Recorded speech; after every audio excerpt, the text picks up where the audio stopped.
have Ishimwe for Indatwa and the umpire who will be officiating the toss. We can proceed by flipping the coin.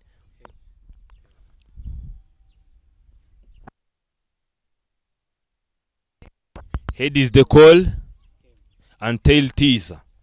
Indatwa, Hampshire have lost the toss and Charity have won the toss. What are you going to do first? Yeah, we are going to bat first.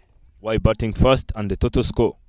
It's a good pitch to put the score on, and we are looking to go over 120 plus, and that would be a very good score to defend.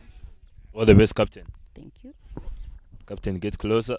You have lost the toss. If you would have won the toss, what were you going to do first? To bat first. And now you are going to bowl first. And they have said that you're going to put 120. What is the total score? Are you going to restrict them below? Less than 100. All the best, Captain. Thank you. That's the news from the toss. Charity have won the toss and they have elected to have bat first.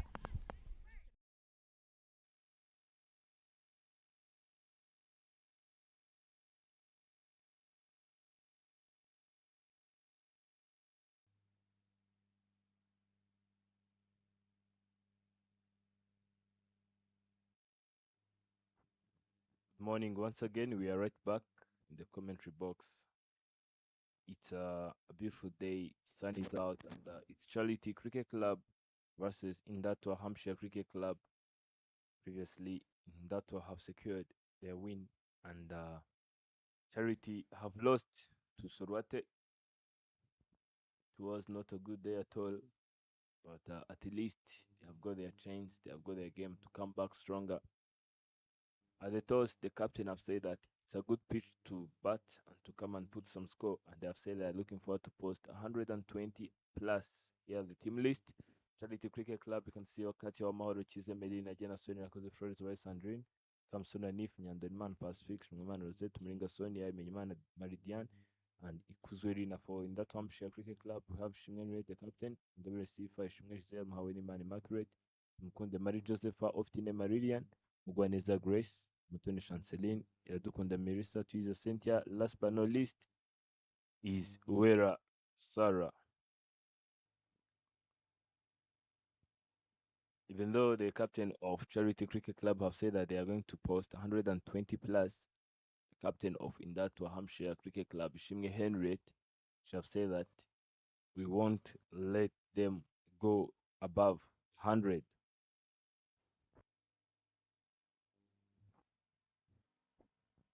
You can see the statistics saying how these teams have been winning when they have chosen to have bat first, when they have chosen to have ball first. And opening for Team Charity Cricket Club is Irakoze Flora and Iragena Sonia. Irakoze Flora, previously, she went out for that 2 times in the morning and in the afternoon.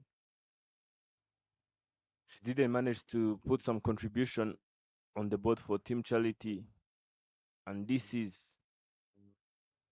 the third game she's going to be playing in this team. Let us see if today she can manage to reverse the result. And opening for Indatwa Hampshire is Mahaweni Mana Immaculate. And here he goes. The first delivery of the innings goes up much straighter and much fuller, and is played straight to the fielder at mid-off.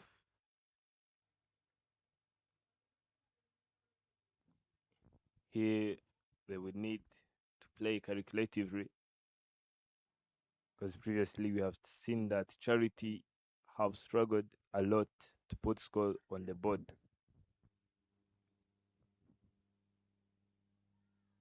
Much better, what I was saying is that they will need to be calculative, to use this power play, and even managing to keep their wicket just for death overs.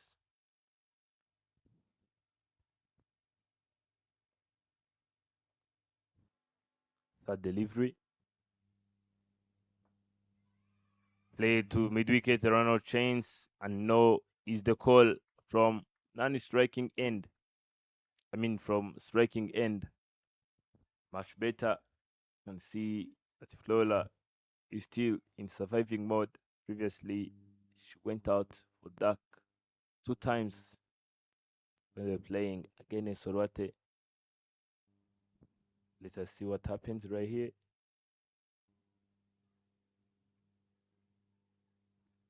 Into the corridor where Flora can't play. If Charity can't manage to post 120 plus on the board, I'm telling you, there will be no guarantee that they are going to survive. Batting lineup of Shimwe Giselle and Shimwe Henriette blocked once again. Is it going to be a maiden? Is it going to be maiden wicket? Can Flora go off the mark at this last delivery of this over? Eyes on the screen.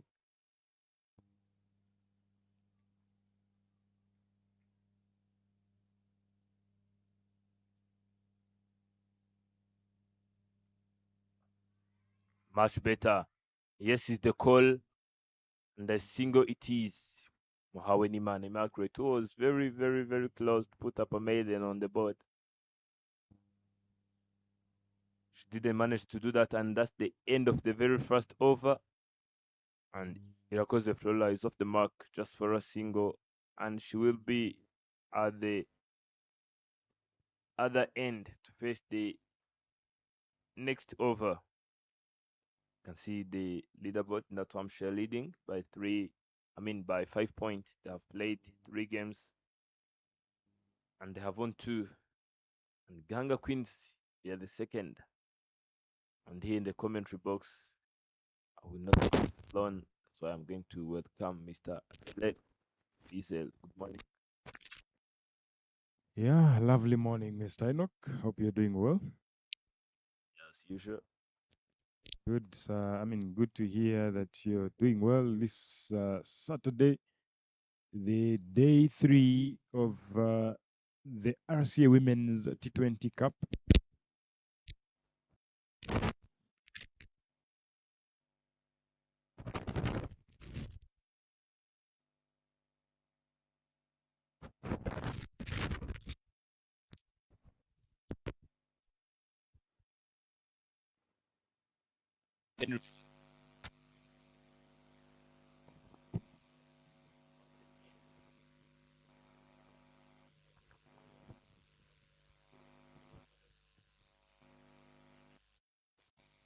To face Henrietta's spell.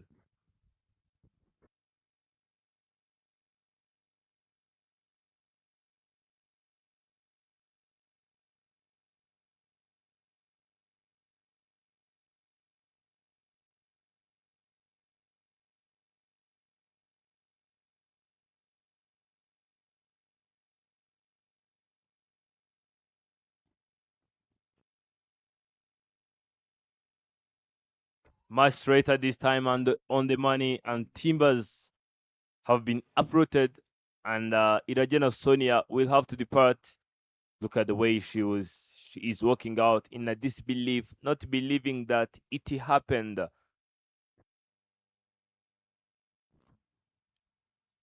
Look how straighter it was, and when you end up going across the line, that is the result. And Sonia Iregena walking back into the dugout, facing only one delivery, and ended up giving away her wicket just like that. And Ishimwe Henriette striking, first wicket down for Charity Women's Cricket Club. And again, the incoming batter is the captain herself, Bimenyimana Mahidian. And Diane as well making her presence this time round. Haven't seen her previously the last weekend when Charity Women's Cricket Club lost their 2 games in a row. The morning game failing to chase 117.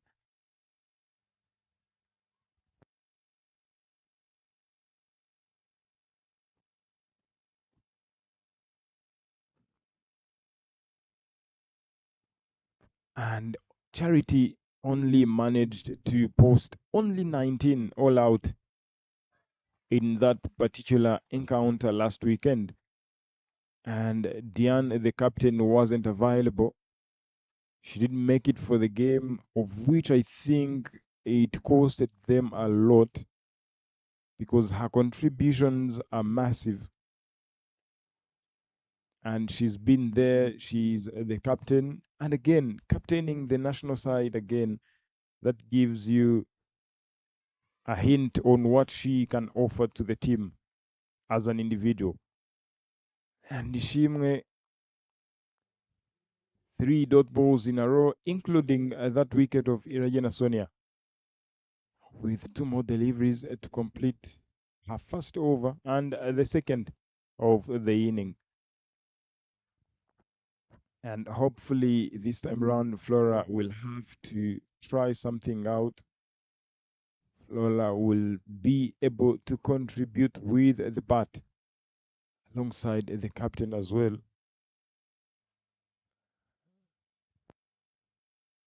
Two experienced players for the national team in the middle as well. That simply means a lot is at stake actually for Charity, and these two will have to put some runs on board, because if not, then it's going to be a different game, as Ishimwe is done with her very first over, picked up 1, conceded only 1 run in the over, and after 2 runs on board after losing 1 wicket.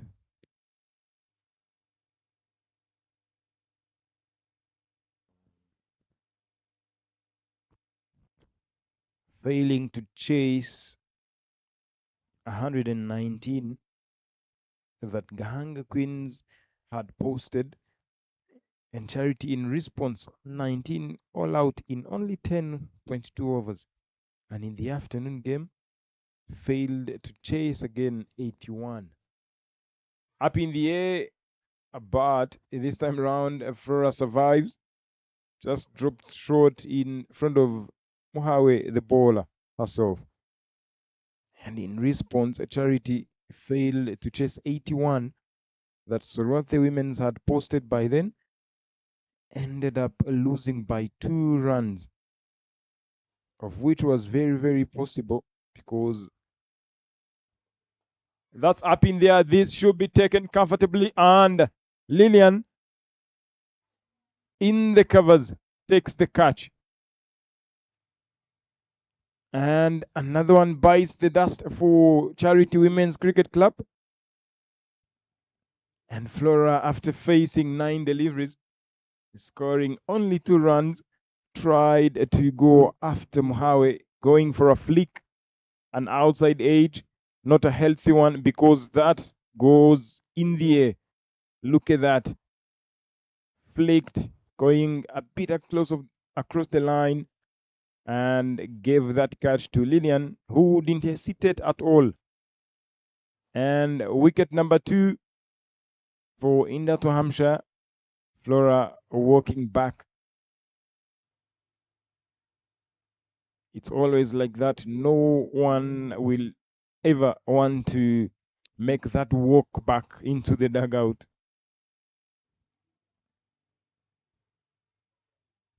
At times you are like, I should have done this, I should have done that. But the game of ours, that's what it offers.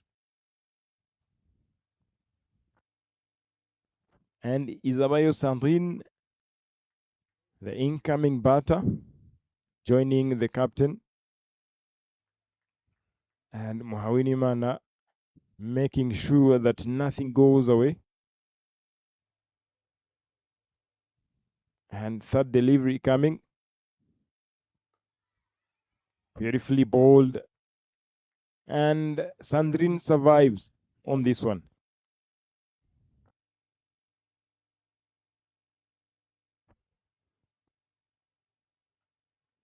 funny fact is previously Sandrine Isabai have played 12 deliveries and still didn't manage to put up a single run on the board.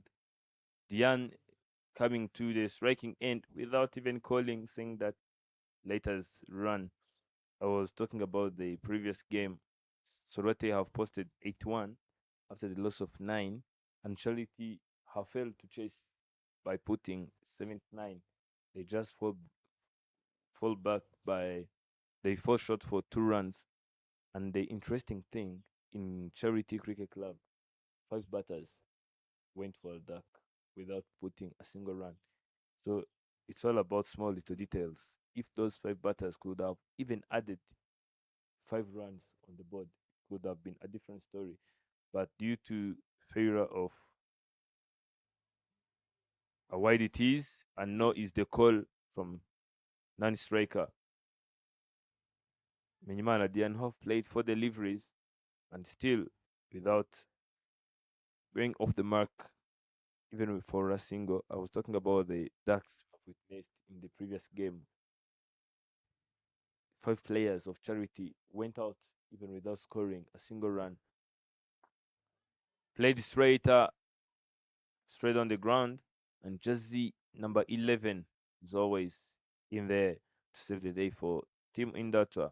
So that's what Team Charity they just have to work on because of Cindy Katia coming in and putting up 30 runs plus in few deliveries, and even Rosine Ideda, the captain of Sorwate, my straighter, and finger must go up. It was very close, hitting in line, and Diane will have to go back to the dugout without scoring after facing 5 deliveries.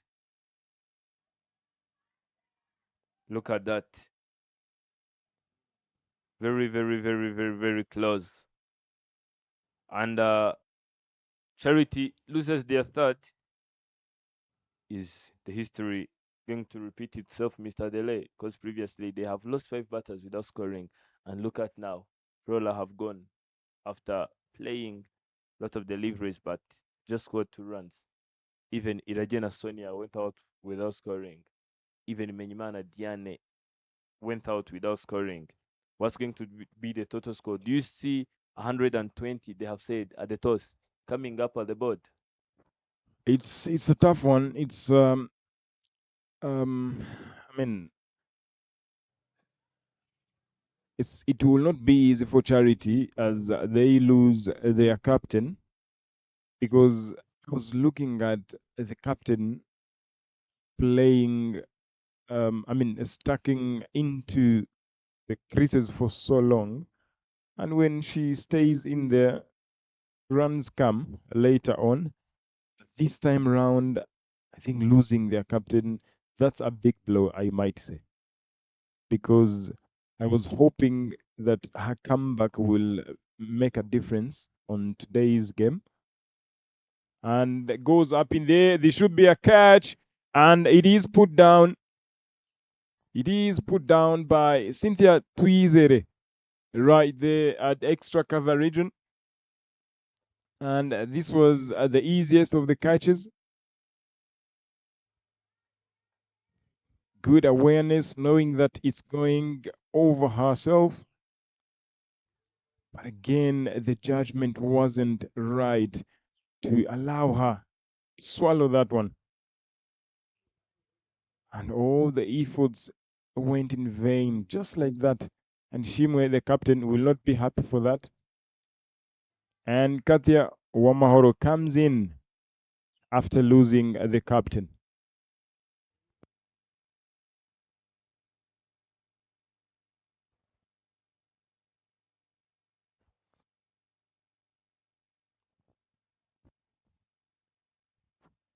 Can Katia do something here? Can she repeat what she did previously against Sorgothe Women's Cricket Club? And Katia, as someone with a lot of experience,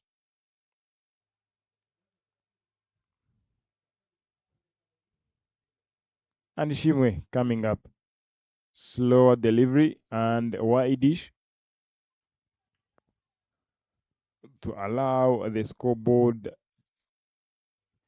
taking at the moment, adding that extra.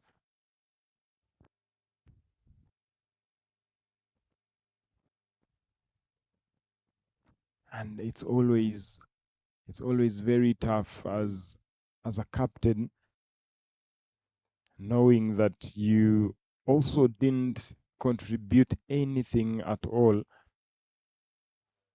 And right before she got dismissed, I was about to say that Diane will have to look more to get on strike to be able to face as many balls as possible. But then, with that in swing from Mohawe, allowed appeal, the umpire says nothing. The height of that delivery cannot allow you to take another. And Kathia Wamahoro survives. And if you look at the runs column and wickets column, I sometimes don't mind about the wickets because everyone in the 11 will have to contribute hits that down the ground, but Katia will not move an inch because it is the end of the over.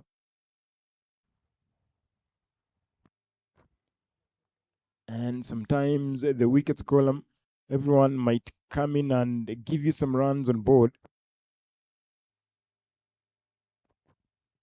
because outside there in the cricketing world, you've seen so many players coming in number 9, number 10, and scoring half centuries, even centuries. So that simply means everything is possible as long as the game is still on.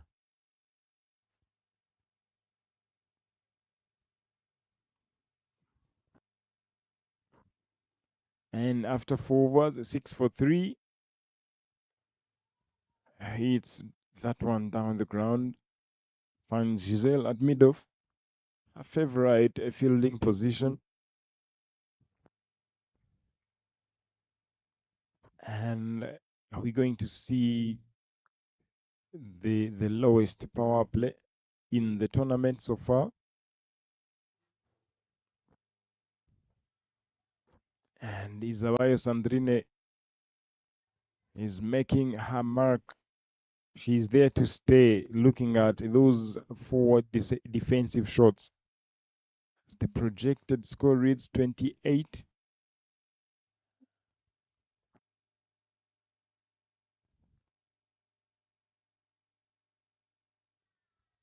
Beautifully bowled.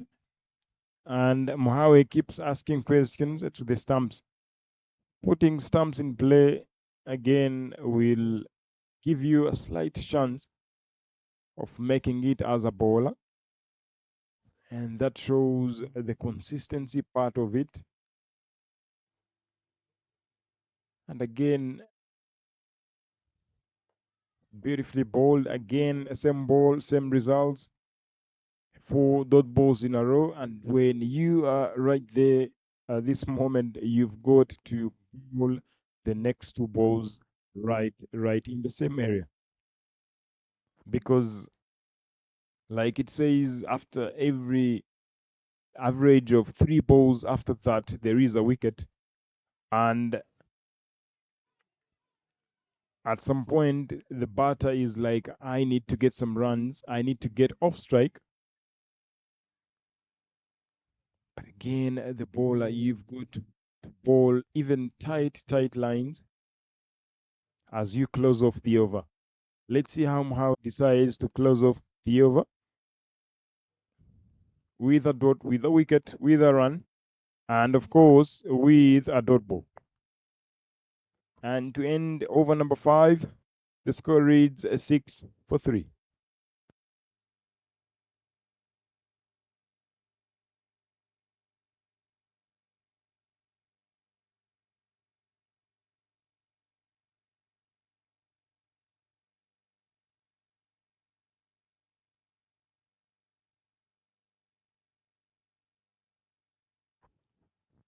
We are now jumping into the last over of power play. And something I've seen about cricket, Mr. Delay, it's more about mental. Because most of the times you will see that batter goes out because of partial selection, uh, loss of concentration, and such other factors. So it's all about being mentally active, and the ball is racing all the way to the boundary, and the first boundary of the innings comes up. Katia Owamahoro is off the mark after playing 6 deliveries. He's now off the mark just for a boundary. I was talking about, look at that. The shot selection was good, knowing where the gap was and picking up that gap correctly. Shinge Henry to continue, starting off with a boundary. Let us see. A thick outside edge, but there is a protection at deep third man. And a single it is Isabel Sandrin. How to proceed at striking end. We've seen Katia Owamahoro previously striking at 158. Let us see what she's going to be doing in this innings. A lot is needed from these batters. Nadado delivery. I told you that Sandrine previously have played 12 deliveries without scoring. And now look, 10 deliveries with 1 run on her name. And I'll tell you this, coming from that loss, scoring only 19 runs all out gives you a hint on what the batters were trying. You go in with so many approaches. With a lot in mind, knowing that you're going after the score. But again, after that, that's hit powerfully and as straight as an arrow, and that should go all the way to the boundary. And Isabayo Sandrin finds her way to get that boundary, that much needed boundary. Much fuller this time, and well executed, well played by the batter.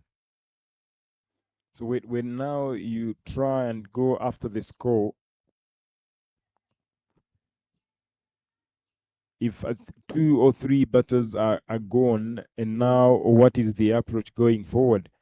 Because the next batters now will have to adjust accordingly. So 19 runs all out. That should be a single. 19 runs all out in only 10 overs. That simply means going into the next game, you're going to make sure that you stay on the wicket. You're going to make sure that at least you play as many overs as possible, because you do not want to go that route, being bowled out for that less score. It's something you can't describe. It's something you can't explain. And imagine you are the coach sitting in the dugout. What would be the thoughts? And a new bowler introduced in the attack from the road end, and that will be the off spinner Grace Mugwaneza. And after the power play, it is a 16 for 3.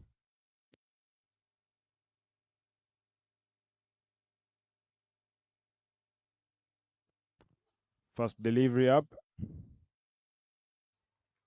and yes, offering width. Sandrine trying to go for a cut, and on that end, anything you touch, it is only the placement. You place it nicely, then it runs away quickly to the boundary.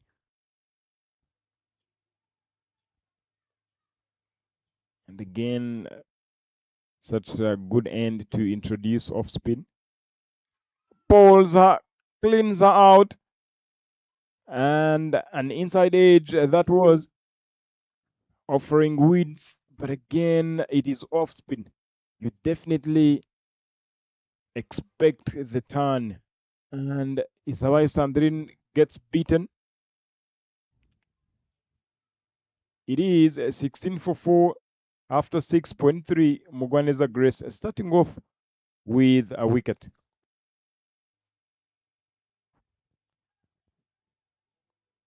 Isabel Sandrine, who tried to step out and missed the connection and the timing. But back to what you were saying, Mr. Adelaide, yeah, sometimes, according to the last scenario, it's very obvious that it's very understandable that when these two, when Charity comes into the place, they are looking for her to stay there for too long. But the way they are swinging their bat, it seems like they want to clear every single delivery. You have seen Sandrine even from the previous wicket, so there is no way you can tell me that swinging their bat high, doing what they are doing, is going to be the best way for them to stay there for whole 20 over. Oh, I mean, for whole 20 overs. At least you have seen what Flora was doing. Was just trying to block every single delivery. Or Diane, they were trying to block so that they can run. So at least if they can use that strategy of strike rotation, can be the best option, because otherwise it's going to be something else, because you've seen Sonia is out, Diane is out, and even Flora, even Isabayo, who is out right now. So I don't see 80 runs on the board if they are going to keep this approach up. At least if they can just manage to keep the ball ticking by by rotating the strike, can be the best option. So otherwise, they're going to try those big biggies, trying to go for boundaries and maximums, and they will end up gifting away their wickets. Comes Sony Anifa, driving that one straight down the ground at the long on, just for a single, allowing Katia to have the strike and see what Kamsoni Anif is doing. Strike rotation. Now she's 3 of 2 deliveries without giving any chance. Let us see Katia.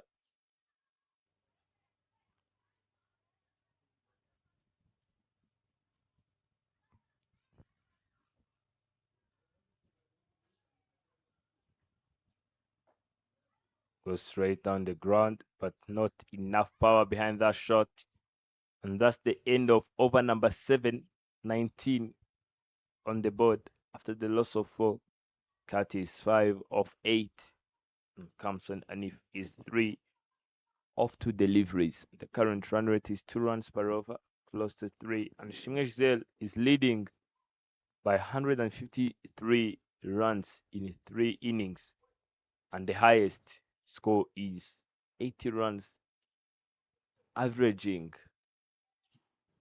by 115 as the strike rate. 2 maximums on his name. Very good statistics from Giselle Ishimwe. Mkamson Anif is now the one on the striking end.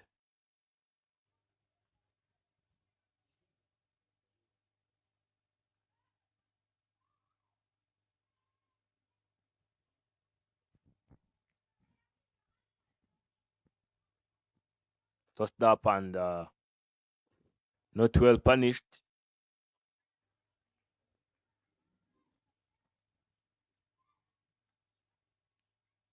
These two are just pressuring themselves up, trying to get runs. But what they are not thinking about is that even those singles, even those twos can count. So the moment they are just going to get their mind to that even singles can count, I'm telling you, the whole approach will change. Up in there, and the ball, it lands in no man's land. And the single it is that is also going to work out if they can keep the strike rotation up, telling you runs will always come.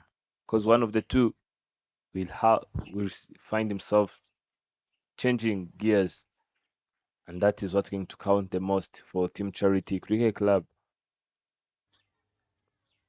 Kati on the strike, we've seen her a lot of times just trying to go off the mark for a boundary, and it's not working.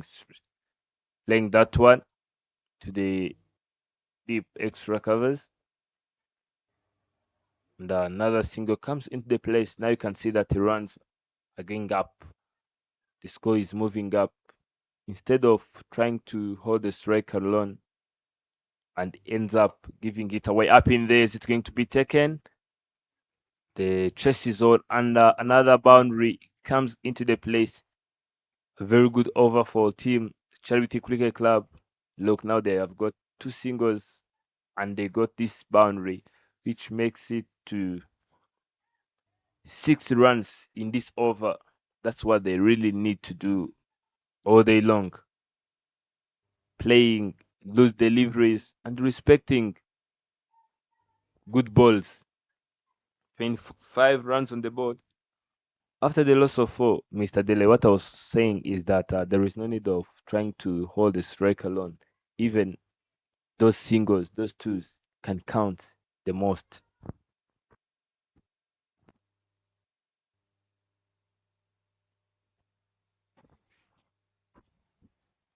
And for sure, they've got to even rotate more, because that will give them a chance to at least keep the scoreboard ticking. Grace comes back, and this should be a single. Well guided, well placed by Katia. And Katia playing cautiously, as in knowing that she is a batter to watch out for. She is a big hitter of the cricket ball, because at times when it's needed, she will give you 1 or 2 boundaries in the over, of course. And she's looking to be even more straighter. She's playing a bit straighter, and that gives her an opportunity to keep staying in there, to give Charity a chance to post something on board. Much straighter this time, and this plays straight into the hands of the bowler herself.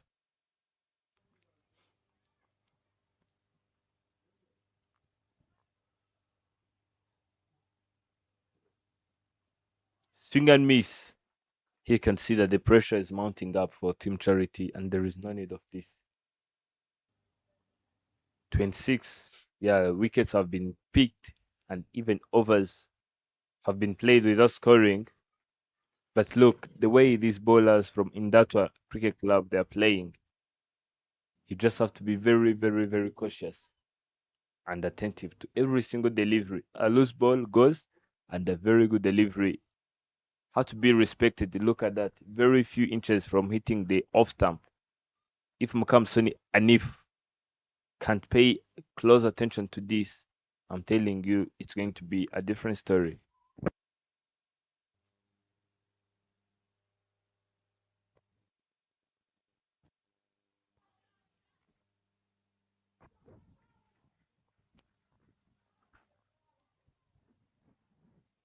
Another great over from Umugwaneza Grace. Yes, the intentions of getting those runs, yeah, it's cool and it's good, and it's very, very, very needed. But what about losing and gifting your wickets to your opponent earlier, even without contributing anything on the board? So those are things you just have to think about early as a player, and look at the bowling figures of Indatwa Hampshire Cricket Club. Imagine so far they have offered only 3 extras. So it simply means it simply shows the way they are bowling tighty lines and they are bowling very well. So as a batter, if you can't pay a close attention to that so that you can start again after the loss of 4 wickets, I'm telling you, just in few deliveries, it's going to be 5 wickets, it's going to be 6 wickets. So it's all about starting over and knowing what to do at time. Tumukunde Marie Joseph into the attack from the mountain end, and she started off with a dot delivery.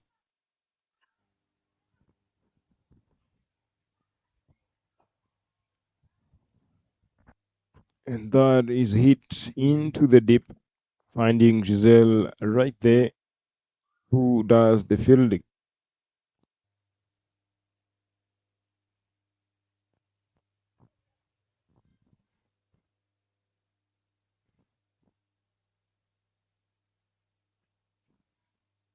And Anifa again looking very cautious, because previously the previous over Grace was bowling, and you could see Anifa trying to go after her.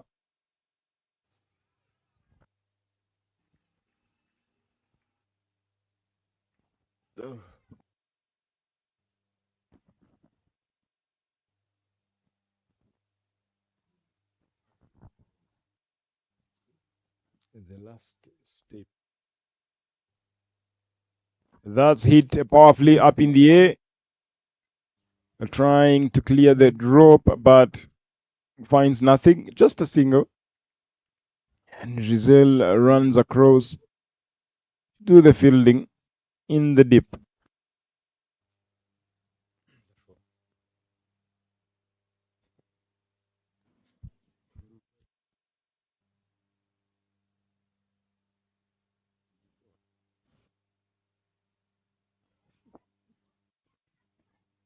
And a decent over this is. And Katia believes she can run. She can sneak in a single, and for sure she does. Again, still a decent one. The dugout, Flora with the skipper as well. Didn't contribute much really to the team. And just forgot Rosette Shimgaman again, who is still out there and offering that off spin of hers, and she offers something with a bat as well. And Charity, a decent team this is. But again, it is how you approach the game and how you approach your game, to be specific. And Giselle Shimwe comes into the attack from the road end here, 28 for 4. And it is halfway the innings. 10 overs. Not good enough runs on board. And we are yet to see for how long. Katia tries to go hard. Giselle, yes, it was a fool. It was too full. But again, the execution was the difference.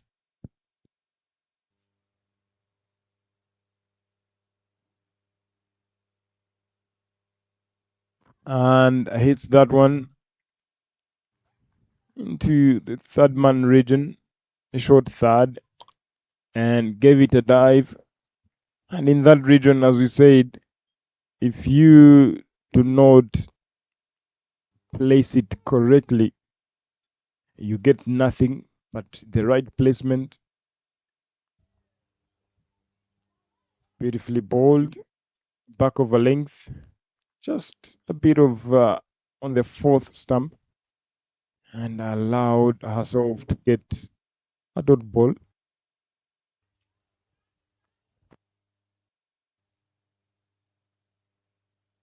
That's up in the air, and it is taken.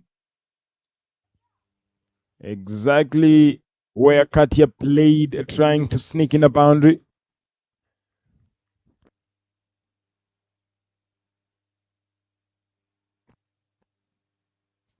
and Melissa gave it a dive, and this time round it came right in the air and hard to do the catching.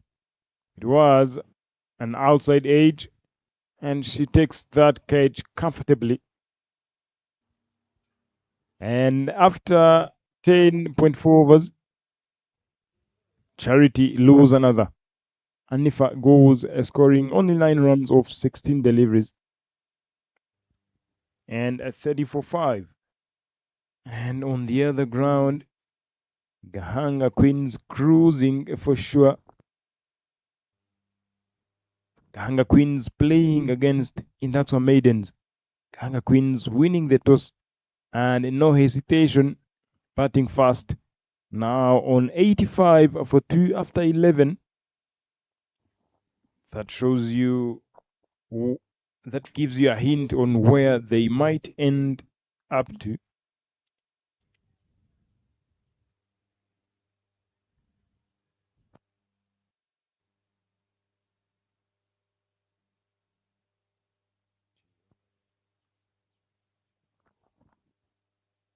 With Merveille Uwase scoring 43 off 34.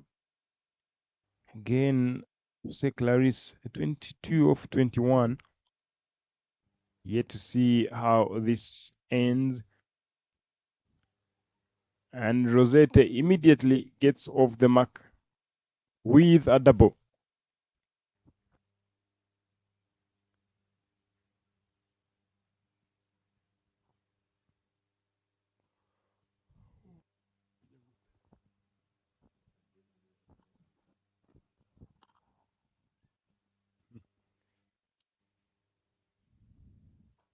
That's up in the air. Nobody will catch that. But this time round, Rosette comes in and tries by all means. This time round, succeeds and gets a boundary. Much fuller and well placed, well played over the infield. And there's nothing else you can do on that particular shot that goes over the infield, because it runs away to the boundary. And from those 5 batters we've been talking about who have went out just for a duck, Shingamana Rosette was one of them. You can see the building, great building at Gahanga.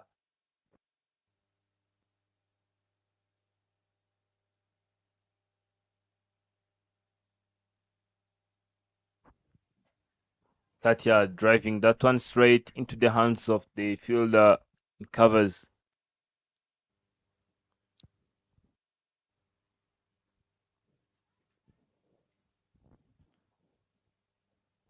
Tumukunde continue to have only offered 3 runs in the very first over. Katia stepping out and hitting that one straight up. Straight to jersey number 8. Mahawinimana Immaculate.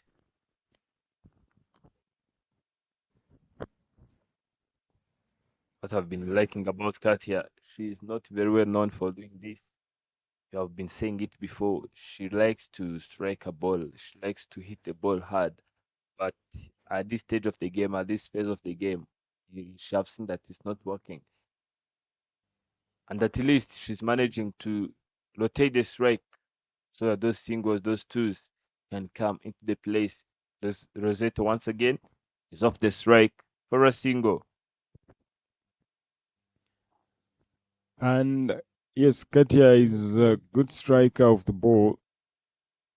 And I don't think it's not that she doesn't want to. It's just that she needs to take the game deep. Look at those shots trying to rotate the strike, which is very good at this particular stage of the game, knowing that you have only scored 4 boundaries so far. Pardon, you have only hit 4 boundaries, and she had faced 20 deliveries. She should make sure that she stays because she's set. So whoever comes in next will be trying to play around Katia, if she stays, to at least get something on board. Something 80 will be very competitive going forward. Mkunde sneaks in an extra. That's a wide.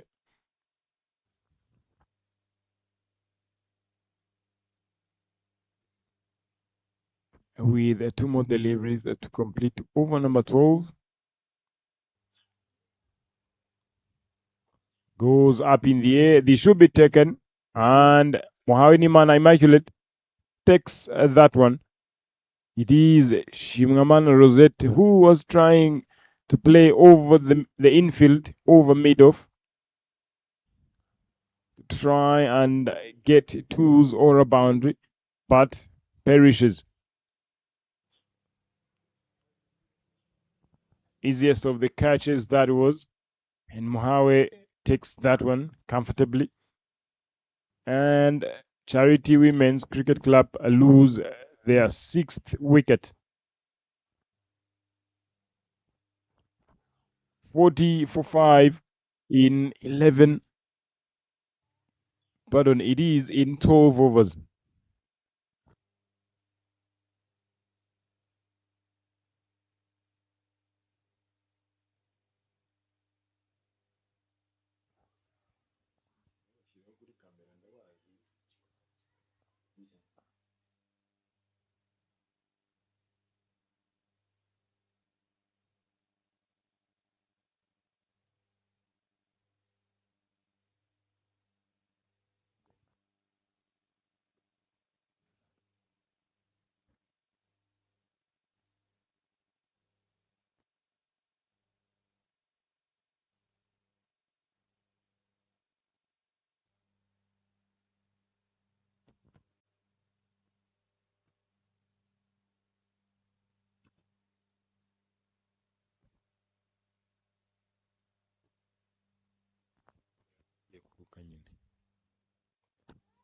And another one into the hands of the wicket keeper, who is now fielding at a short third, Melissa.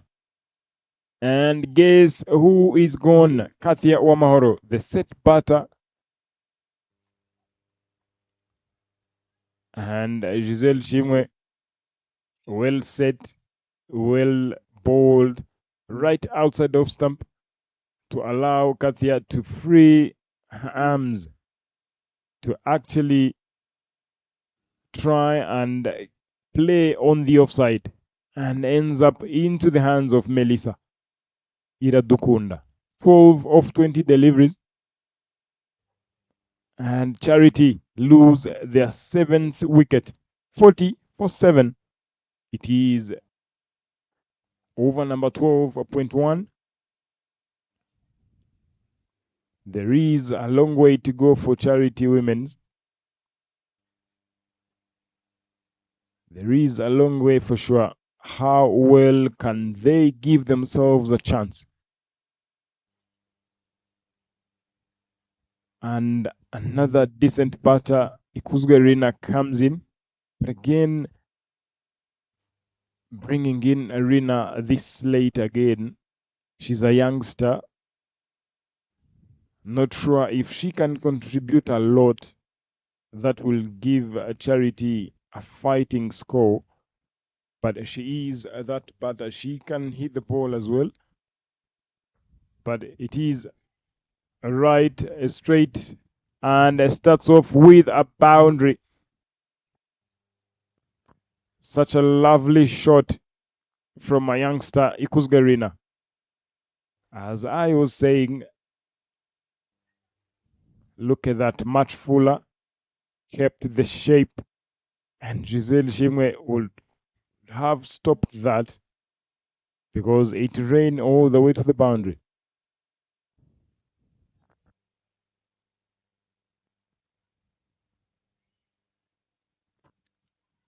And Ikuzgarina, what a way to get off the mark.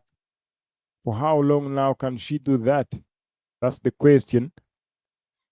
And Let's find out.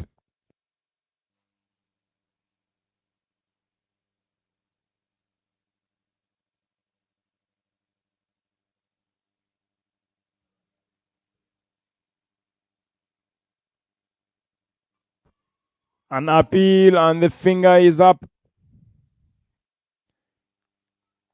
Giselle Ishimwe strikes twice in the over. And Ekuzgarina is dismissed.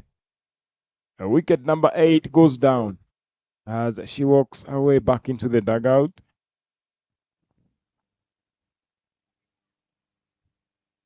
And Muringa Sonia had already joined Ekuzgarina, but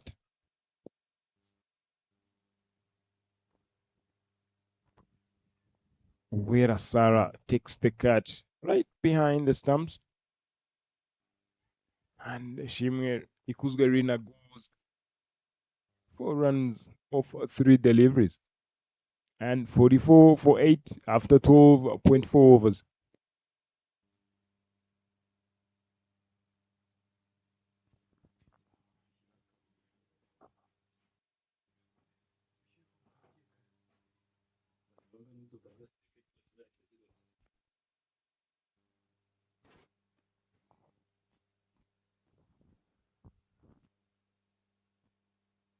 And Chiza Emeline, a youngster as well, and under 19, both under 19s, Emeline and Sonia.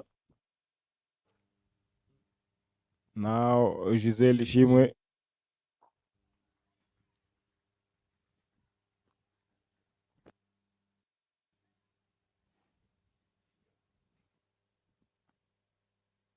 What will the two youngsters contribute going forward? Last delivery. Up in the air. Will that be a chance? Of which I don't think so. And to end over number 13, 44 for 8.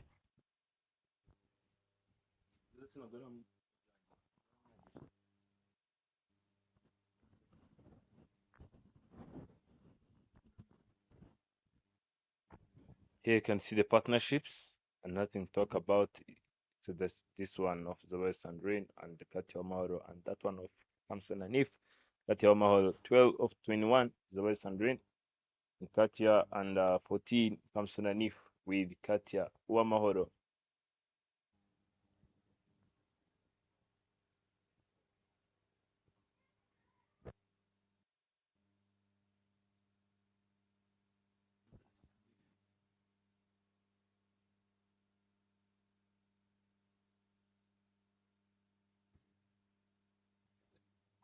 Shimie Henriette continue.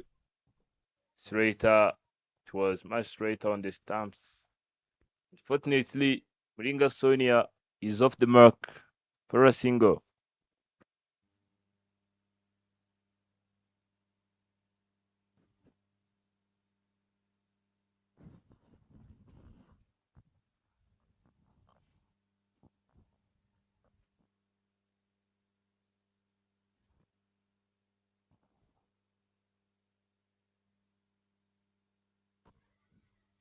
There should be a run out chance, and for sure it is taken. The umpire Remy raises that index finger.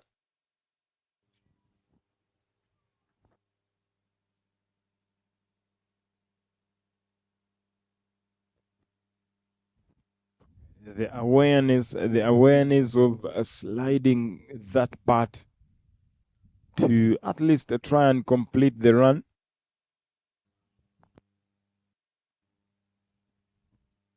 And Emeline goes and Charity lose another. I don't think that was a single. Way miles away from completing that run. And 45 for 9. It is Ishimwe Henriette, the captain, bowling.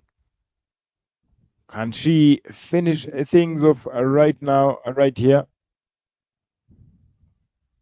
Not really, because Sonia Umuringa will not allow that just for now. Yet to see what deliveries will the skipper employ going forward. And the fourth delivery.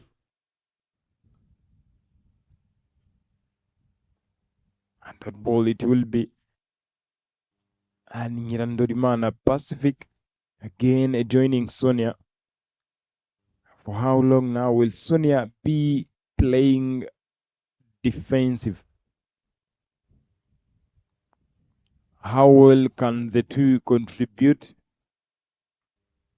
Driven down the ground, finds Giselle at mid-on. With one more delivery to complete her spell. Very good one so far. Conceded 14 runs, picked up 1 wicket. Last delivery coming. Driven, but gets nothing. It is over number 14 done. 45 for 9.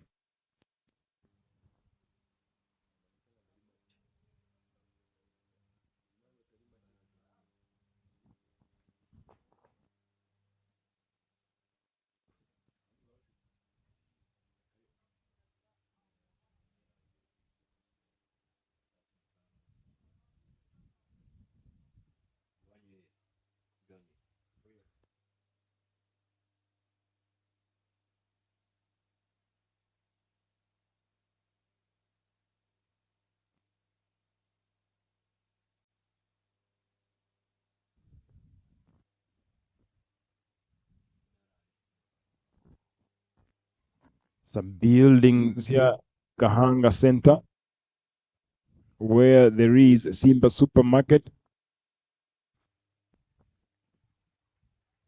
And kudos to the media crew making sure that we enjoy these live streams, making sure that we enjoy whatever is offered to the cricketing world.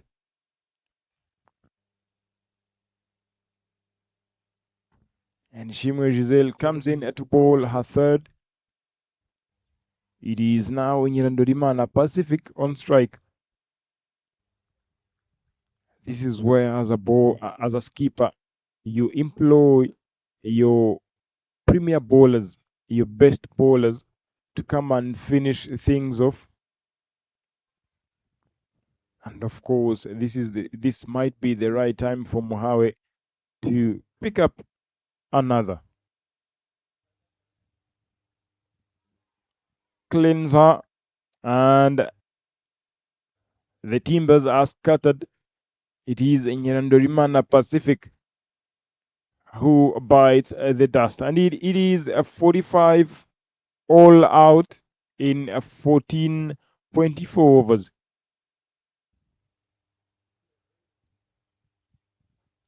Moringa Sonia is left hanging,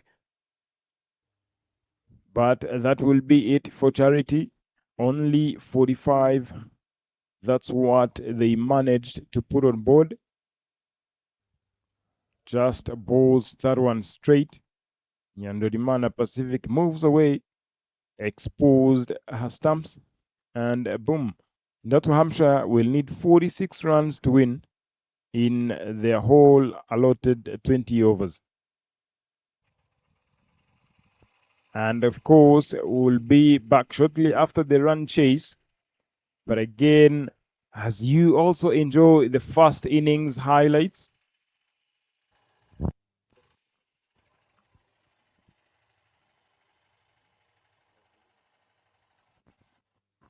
and again, the batting scorecard right here.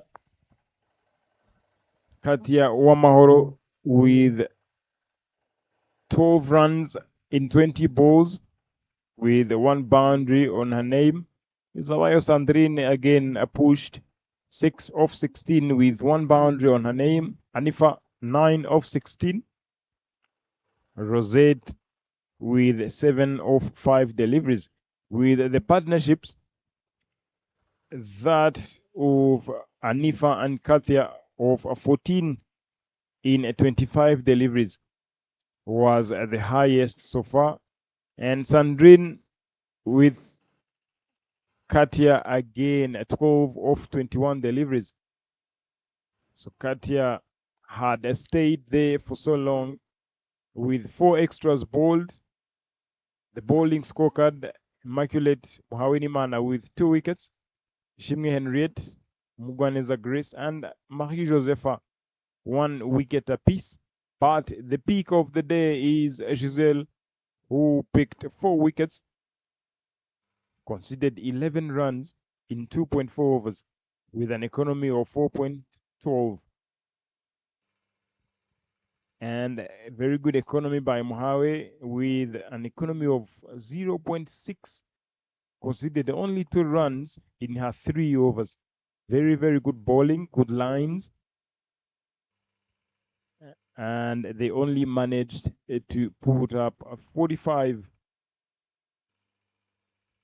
bowling them out on 45. And we'll be back shortly on the run chase.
We are right back for the run chase.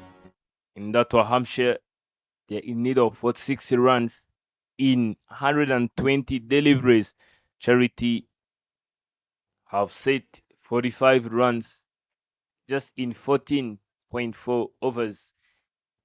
If you are coming live now, Charity in the morning, they have won the toss and they have elected to have bat first, promising to set 120 on the board.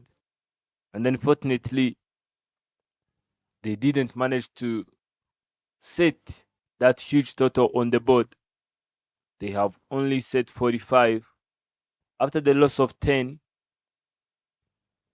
allowing Indato Hampshire to come and chase such score of 46 in 20 overs.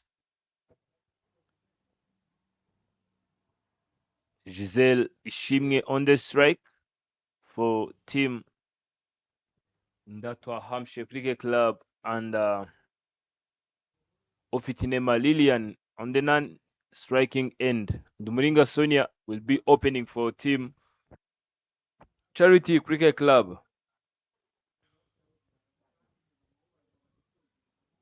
The required run rate is 2 runs per over, not too much. Team which have batters like Shunga Giselle, Ofitinema Lillian, Ishimwe Henriette, Mkunde Mali Josepha, Sifa Ngabide,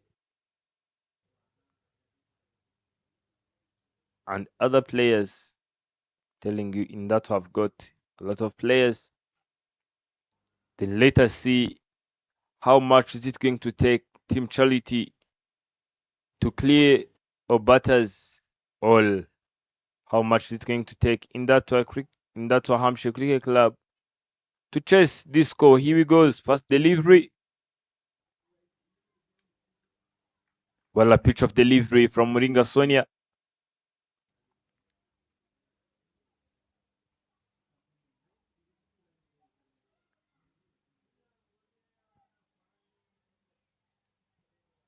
We've seen Telugu previously chasing 60 runs, losing 4 wickets because of the aggression and the approach they have been using. Ishmael goes up in there. Is it going to be taken? Very close to reach to the boundary, and the boundary is not. And Ishmael is off the mark for 2 runs.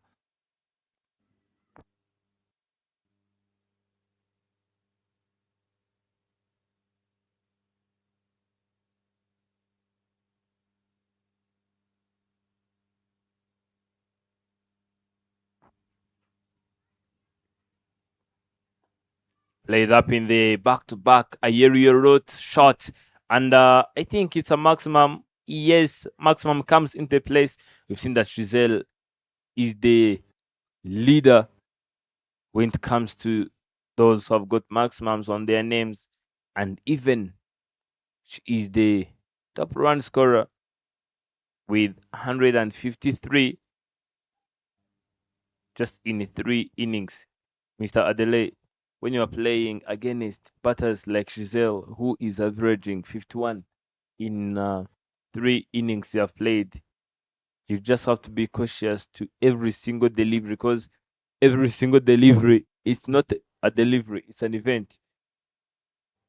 A lot of things can happen. You've seen that in Kwibuka,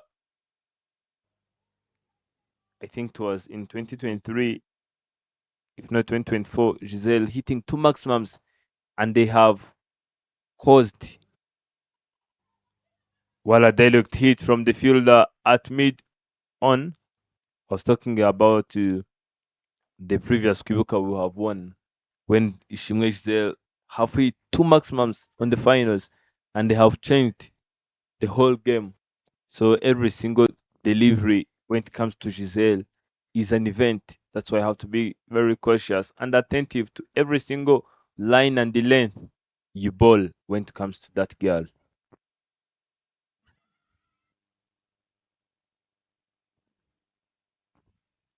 And the only reason I think why Giselle goes aggressively with the low scores, it's only that, I mean, low scores often gives you a hard time out there, and the only thing is you've got to come hard. Well, Heat finds the fielder,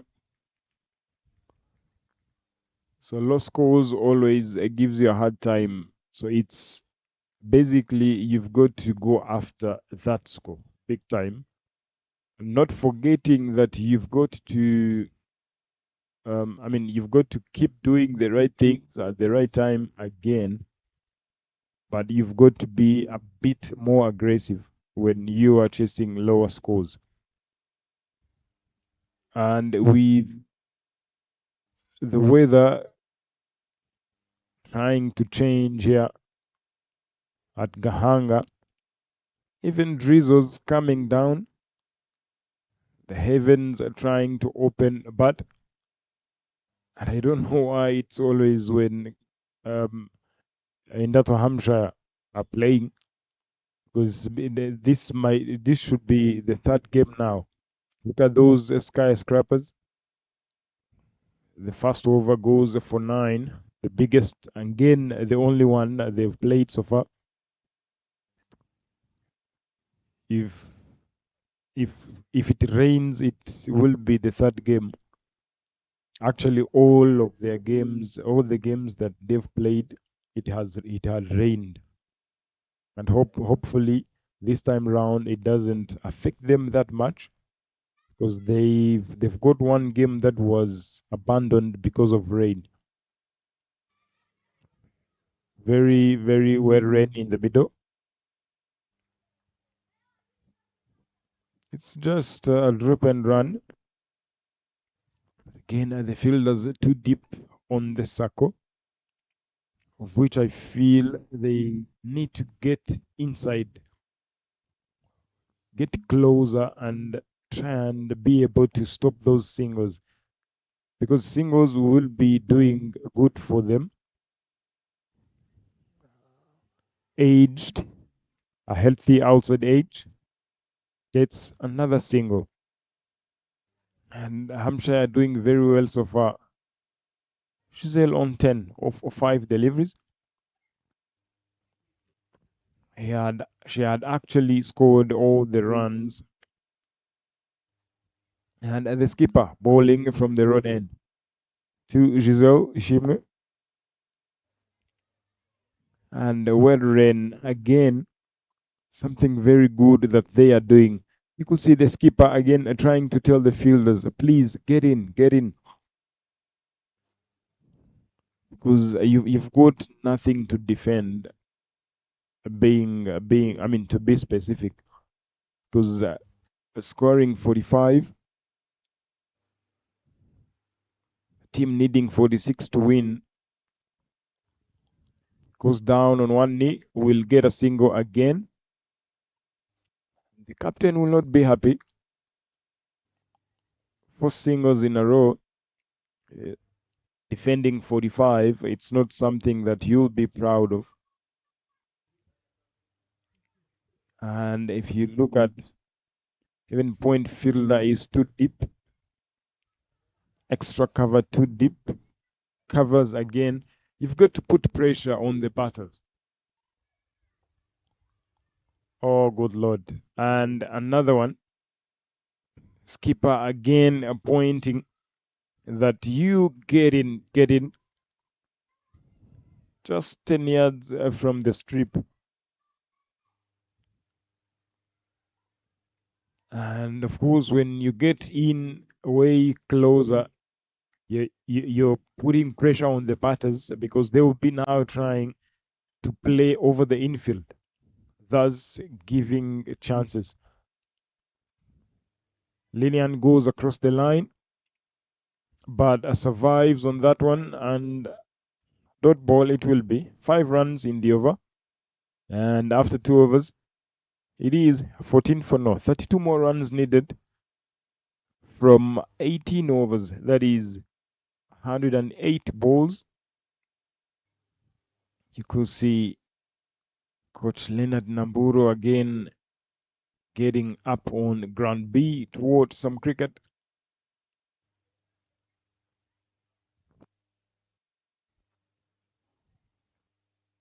I might have an idea of the discussion he's having with Abdul.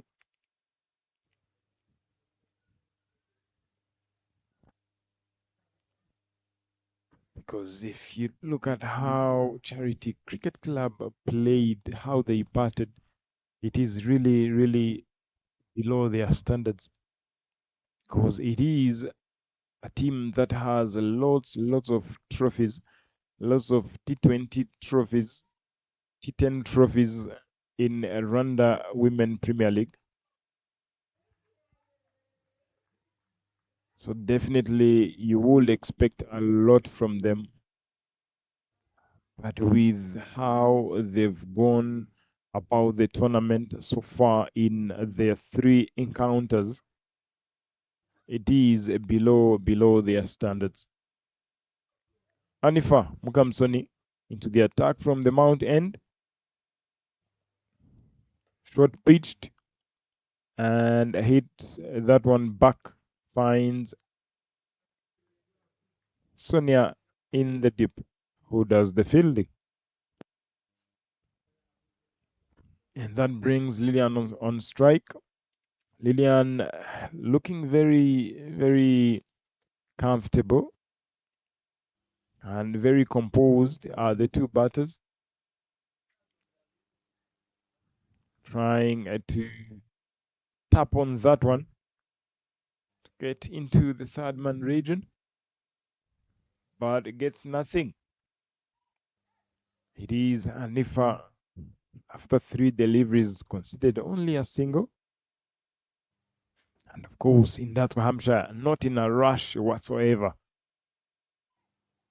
knowing that you haven't lost a wicket.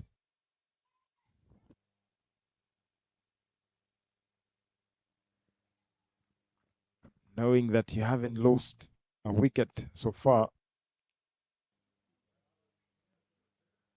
And of course, now the heavens starts to open.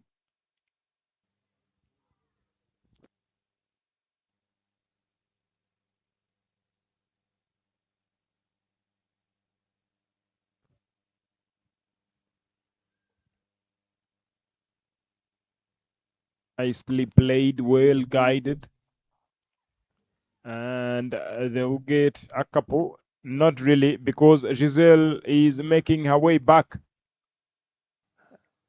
and 3 runs taken.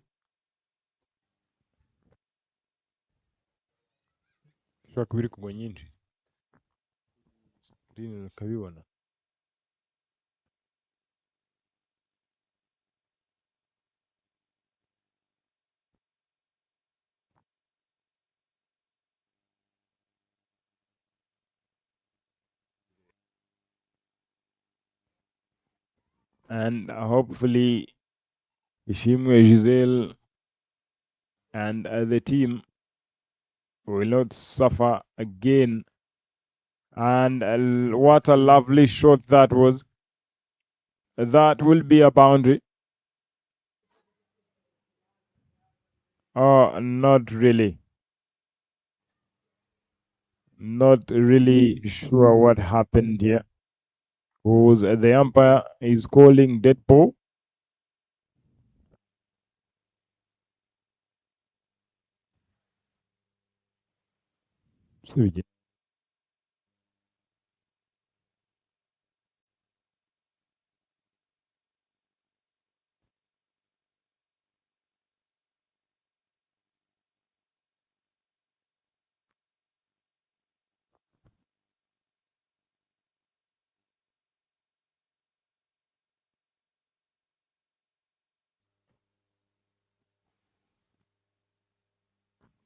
Oh, good lord. This will race away to the boundary. And it is wide.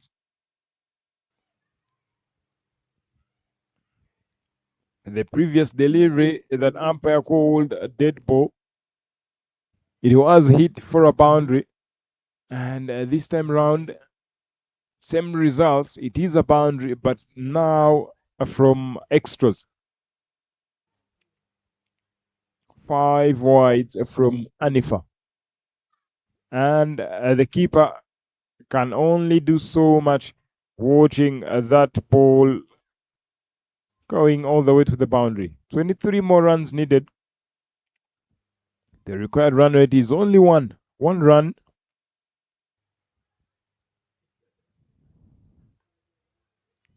And here Giselle will keep the strike. 24 for no after 3 overs.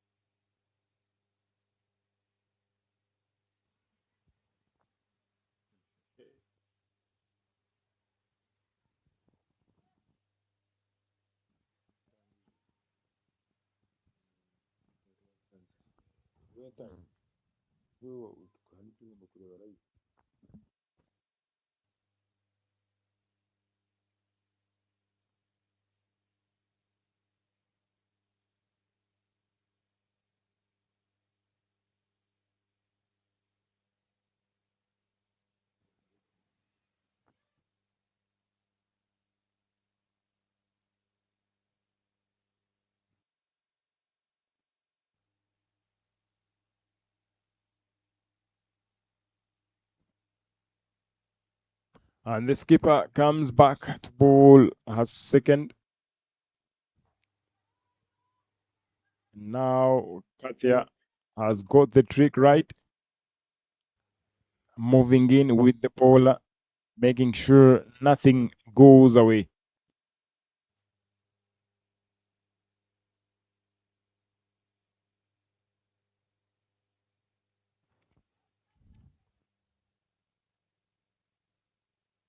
And goes aerial and finds the gap and finds the boundary.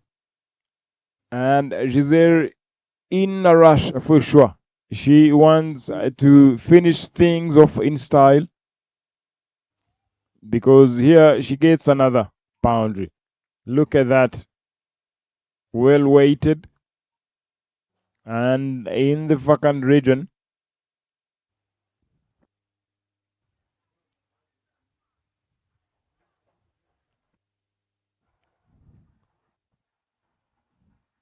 And goes down the ground.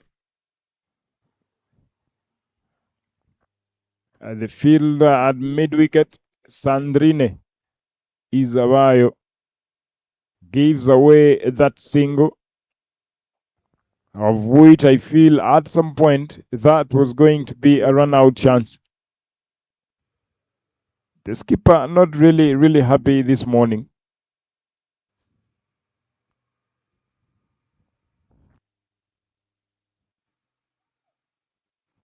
And what a lovely shot that is from Ofitinema Lilian.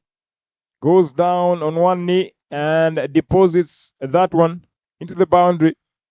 2 boundaries in the over and 9 runs conceded from 4 deliveries. Look at that shot. It is at times you've got to play at your strength because that is her strength. That is her favorite shot. And at some times you're like, if you miss a hit, and if I miss this one, I know what will come next. Lovely ball there from the skipper. And Lillian says, I'm sticking around for sure. And 33 is what the scoreboard is reading, with 13 more runs needed.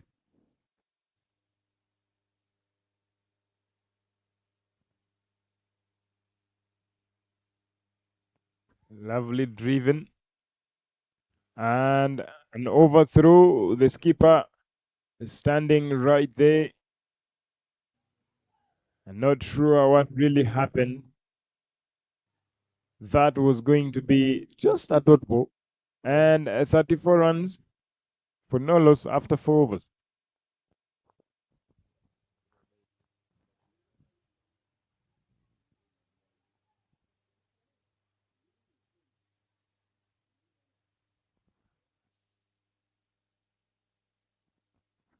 And the blue lines going upwards.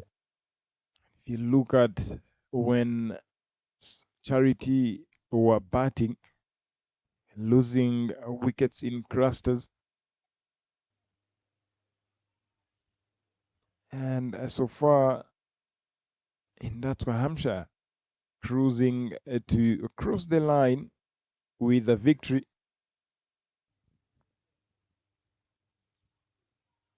Because with 12 more runs needed, unless someone comes in and gets a hat trick, and they from there will be singing a different song, but not really, because Lillian goes down on one knee, short pitched, and gets a boundary. Short delivery, goes down on one knee, and very well played. A good effort in the dip, but goes in vain. 38 more. Pardon, it is 38 for no, with 8 more runs needed. Finish things off right under right inside the power play. Lillian on 14 of 14 deliveries. It is 14 of 13. Very good strike rate. Giselle again looking very good. 19 of 13 deliveries. Under normal circumstances, you will see Giselle Ishimwe cruising with almost all of the runs on her name. But here you could see Lillian again contributing massively. And Rosette, after conceding that boundary, 3 dot balls in a row, but Lillian sneaks in a single to make it 7 more runs needed.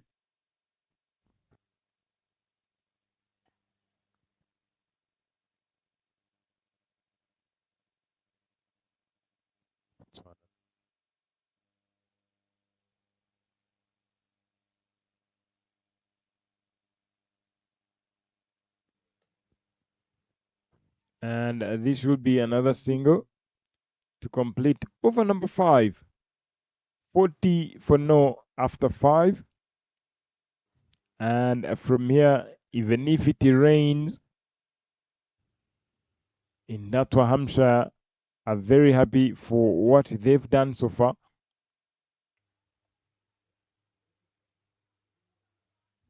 Very good power play, very good, well batted to make sure that they don't lose any wicket. Big overs from the start. The first over 9, second 5, the third 10, the fourth 10 as well. So that gave them the momentum to be where they are now on 40 for no after 5. Chiza Emeline to bowl over number 6. Last over of the power play. Can Giselle finish things off? Can Emeline get a breakthrough? Starting off with a dot ball.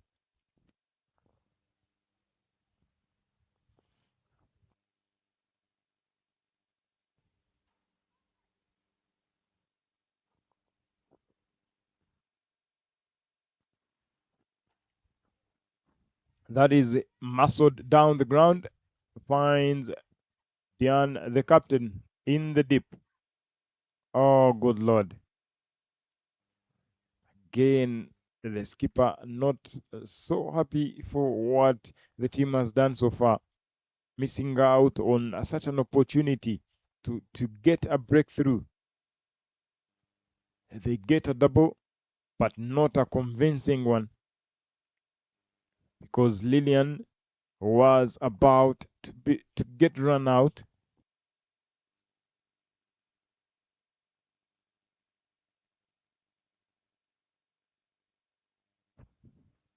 Four runs required from 88 deliveries, and the way these two have been going, it really shows the way they want their net run rate to be high.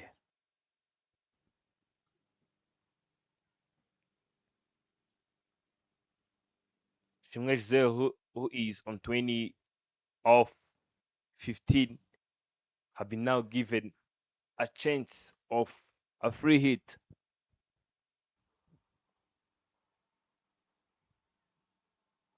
Stepping out and missing that one completely.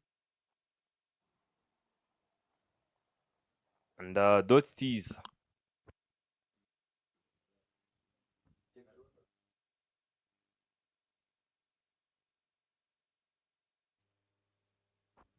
Chisa Melin to continue. Ooh, I didn't expect that, Mr. Dele, because that's the region of Giselle. Whenever you place a ball there, I'm telling you, there is no way back. It's always going down to the boundary. 3 more legal deliveries and the 3 runs required. Tapping on that one. and a single it is, allowing Ofitinema Lilian to come and face.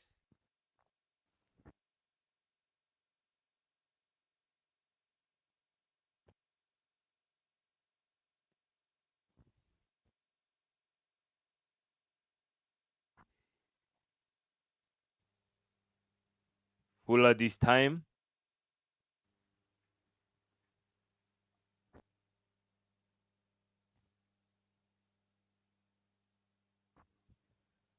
Oh my goodness. Ofitinema Lilian. She just tried to step out and she missed the connection. She missed that shot. Look at that.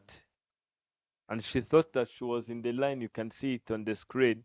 And Ilakoze Frola, who was previously playing in the same team in Datwa Hampshire Cricket Club, without a single hesitation, she removed the ball even before Optinema Lilian could realize what really happened. And a breakthrough is made. Kiza Emeline, who have lost that run out chance this time around. She brought a breakthrough, and in that one, Hampshire Cricket Club loses their first, but not a great damage, because 2 runs are required to win this game in 8-5 deliveries, and 1 run to tie the game.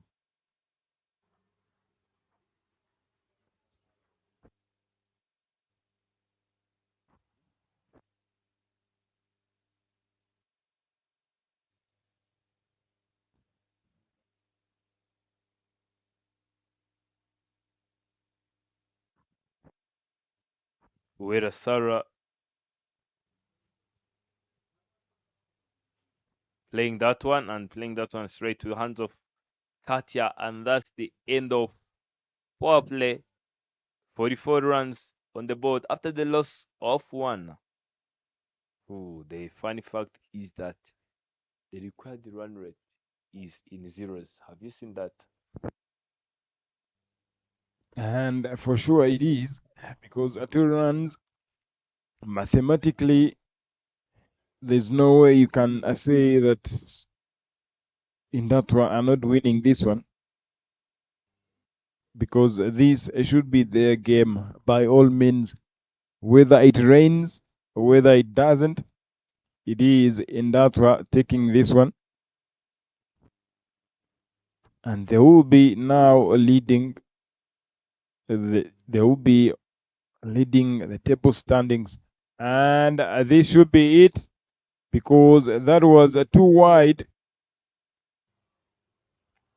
and they will run a double to take this victory home, and that will be it for Indatwa Hampshire and Charity Women's Cricket Club.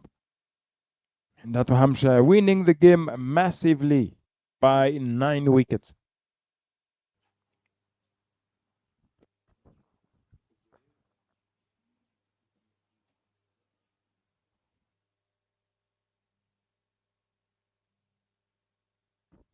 And that was Hampshire finishing it just in 5.1 overs.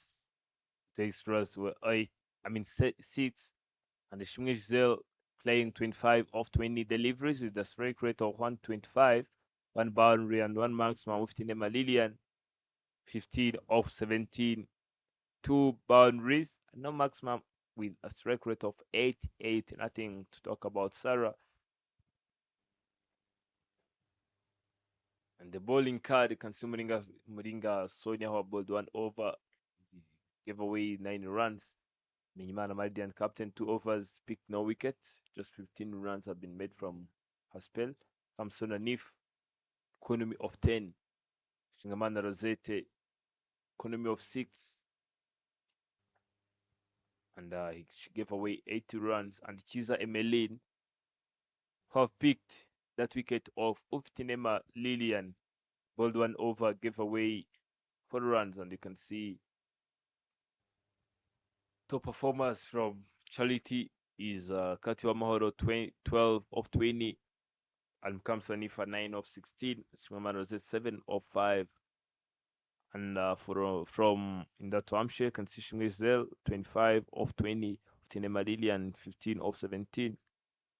And Chiza Emeline half balled 1 over, picked 1 wicket, gave away just one. Gave away 4 runs. And Ishmael half picked 4 wickets, and they gave away just 11 runs. My man Immaculate, who have picked 2 wickets, gave away 2 runs in 3 overs, and Ishimge Henrietta picked 1, gave away 14 runs just in 4 overs. That was it from the first game of the day. It was match between Charity Cricket Club versus Indato Hampshire Cricket Club.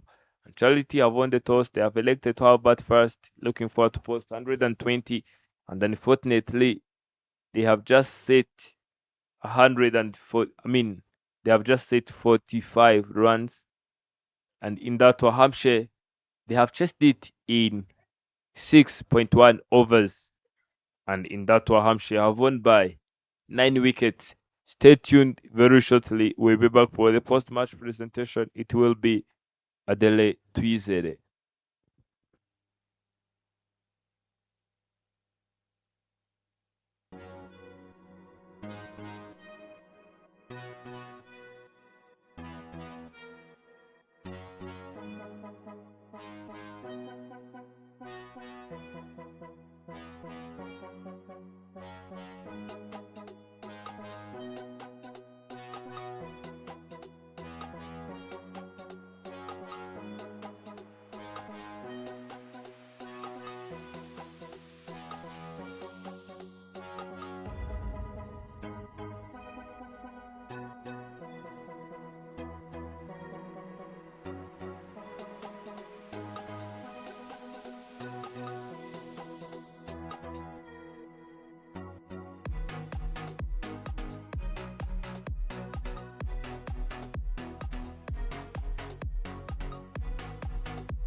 And welcome to the post-match presentation. The game where Indato Hampshire was taking on Charity Women's Cricket Club. Charity winning the toss and opting to have a bat first, posting 45 all out in 14.4 overs. And in response, Indato Hampshire 46 for 1 in 6.1 overs and winning by 9 wickets. And I'll first have a word with the losing captain, Diane. Tough luck out there in the middle, and please take us through your game.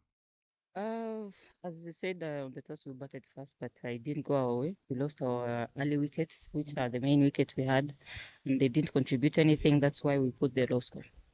And having not been there previously in the last weekend, we thought you coming back in the team again would make a difference. Did you think so as well?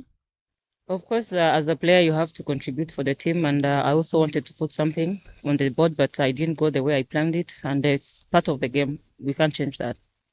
And all the very best in your future games. Ishimwe, please come up.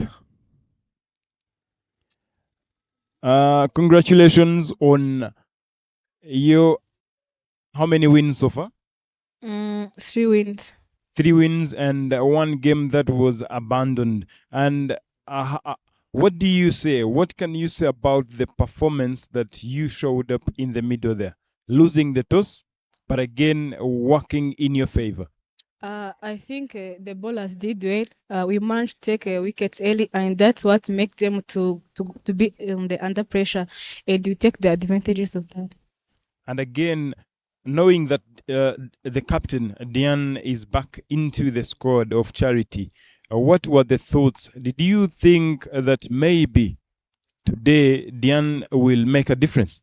It was no maybe. Our plan was to do our thing best, and it goes well. Yeah.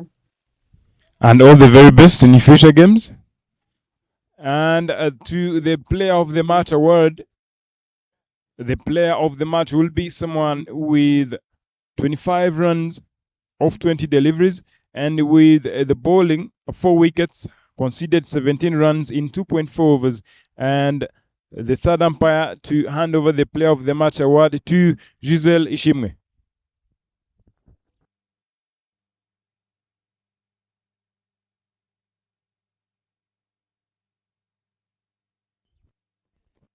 And Giselle, 1 or 2s here.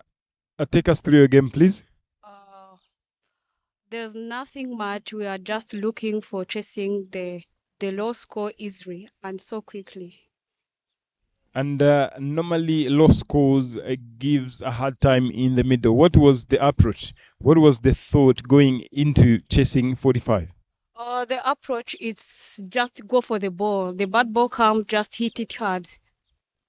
And for sure you started off with that.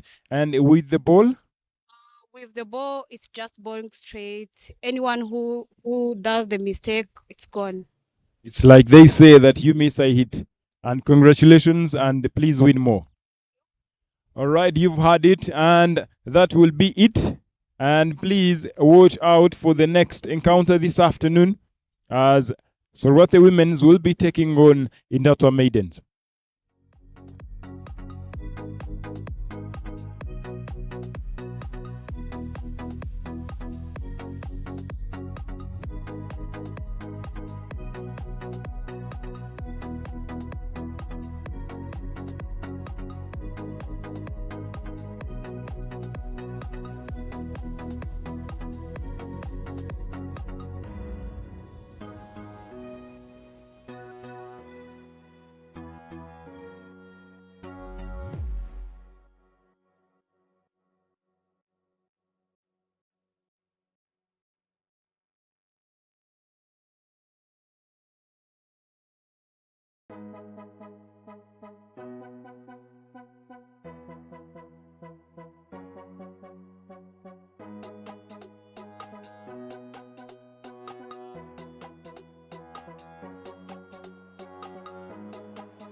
Good afternoon, wherever you're watching from. This is game number 10 of the RCA Women's T20 Cup. And this afternoon's encounter, Indatwa Maidens up against Sorgothe Women's Cricket Club, alongside the third umpire to officiate the toss, Rosine, the captain of Sorgothe, and Keila Wimanzi, the captain, Indatwa Maidens. And Indatwa Maidens, being the home team, the captain will do the flip.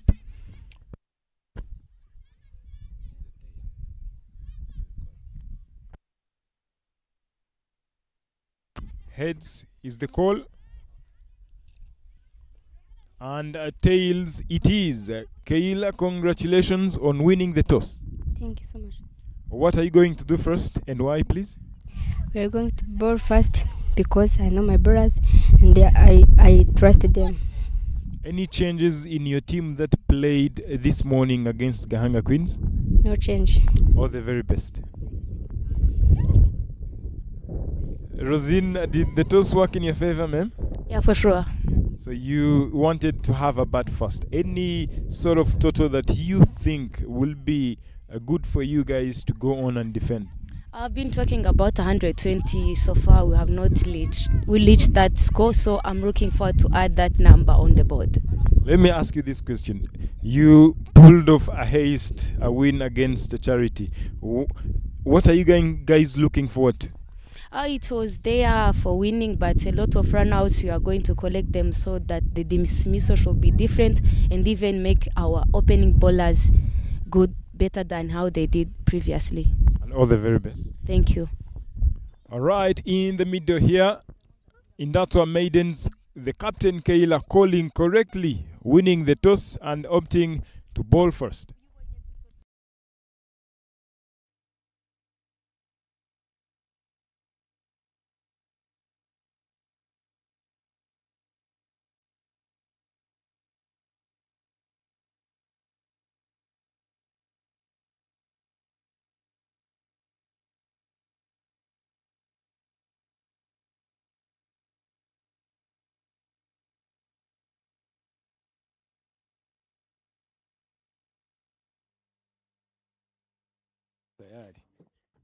Indatwa Maidens up against Sorgothe Women's Cricket Club. Good afternoon. This is the Rwanda Cricket Association Women's T20 Cup. It is a game number 10 where Indatwa Maidens will see themselves off against Sorgothe Women's Cricket Club. Indatwa Maidens winning the toss and opted to bowl first.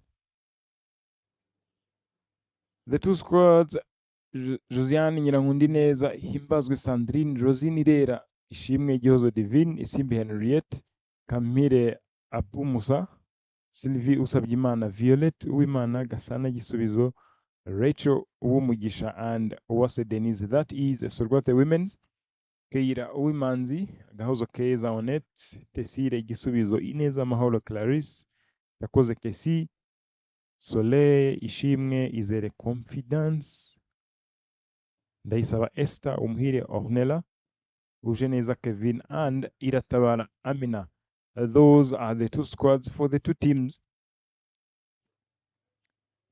Indatwa Maidens yet to register a win in the tournament, and I think that makes a lot of sense in terms of their growth as a team. Sorgothe Women's again with one win, and that one win was a big win that they picked against a Charity Women's Cricket Club when Sorgothe Women's won by only 2 runs, trying to defend 81. And of course, Keila Wimanzi bowling correctly and won the toss, saying that all our games we would love to give ourselves a chance to bowl first. And Rosinirera again, the toss worked in her favor. They also wanted to bat first. 120 will be the score on board, the captain said. And of course, we are going to witness that right here, right now, this afternoon at Gahanga International Cricket Stadium, the Ground B. And in that Maidens this morning playing against Gahanga Queens. Gahanga Queens won the toss and batted. Exactly, the two teams did what they wanted at the toss. Posted 147 in their 20 overs. And Agahozo Keza on it, being trusted to bowl the first ball, and she's up with the first ball. Catch, and catch is taken. And catch is taken, ladies and gentlemen, because Agahozo Keza on it strikes on the very first delivery of the inning. And that is the joy, the celebrations from the youngest dugout in the tournament. Look at that, wide dish, and Kyozo Divine goes up in the air, and the catch was taken comfortably, way comfortable by Gisuizo Tesire at point region. And Kyozo Divine goes without troubling anyone, not the scorers at all. And Onete has that first wicket of the inning, and she likes to strike on the very first deliveries. The first 3 deliveries, she has got a wicket in the 2 games that I witnessed, including this one.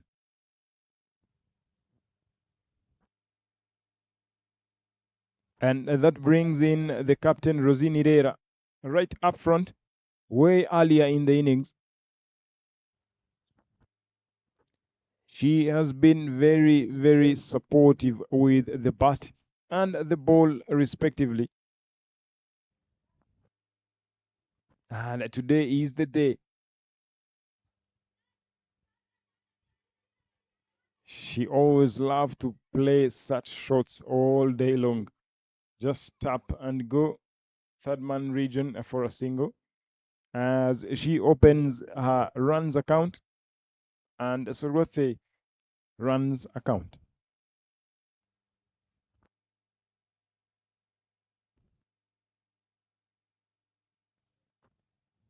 The youngest dugout in the tournament, and of course doing what they love the most, doing what they do, and beautifully ball this time round, straight are the stumps, and dot ball it will be.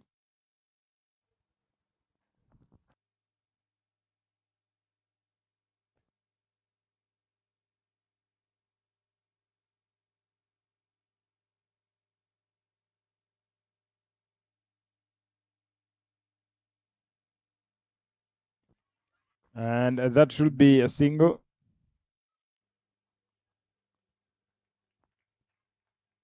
And yes, a quick one, but Violet Uwimana.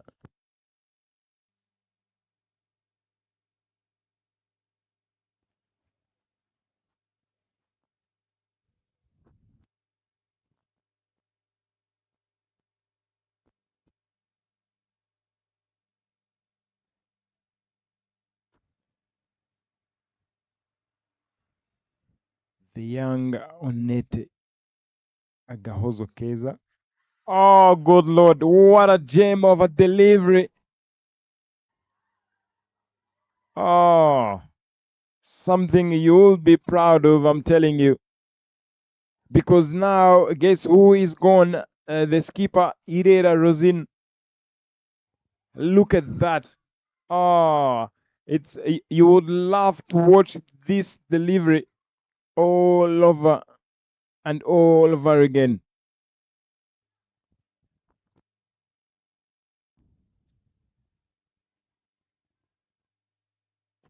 I would love to have a chat with Rosin after this regarding that delivery. An in swing at some point very unplayable. Look at that presentation of the sim, and again a bit of in swing, and for sure walking back into the dugout, you will say such a lovely ball it is. 2 runs on board and 2 wickets down, and it is their main batters, Gihozo Divin and the captain herself, and that brings in Nyinahundineza Josiane on strike, and that will be a wide delivery yet to complete the first over.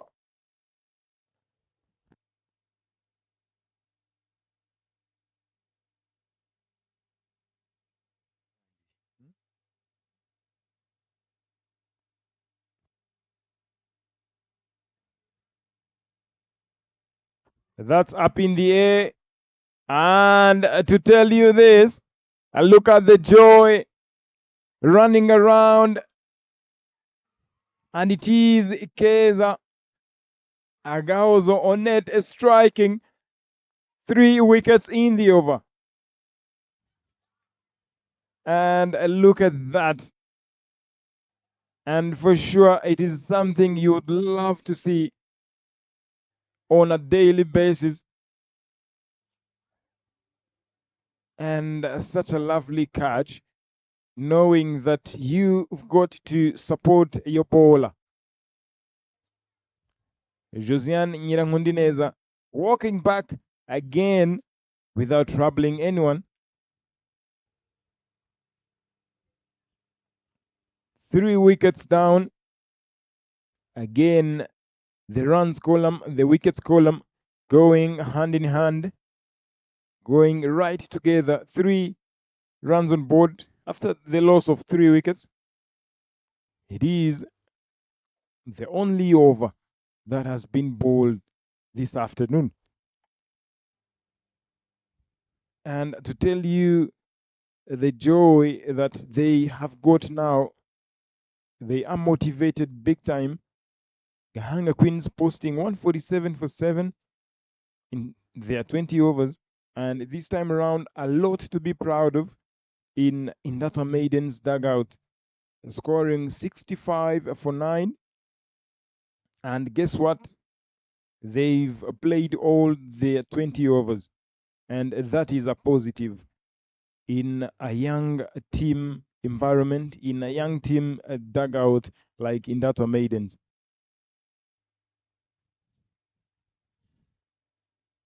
And 3 for 3 after 1 over. And Enoch, you won't be doing this alone, of course. Enoch's joining me this afternoon. Enoch, what do you say after this beautiful, beautiful first over?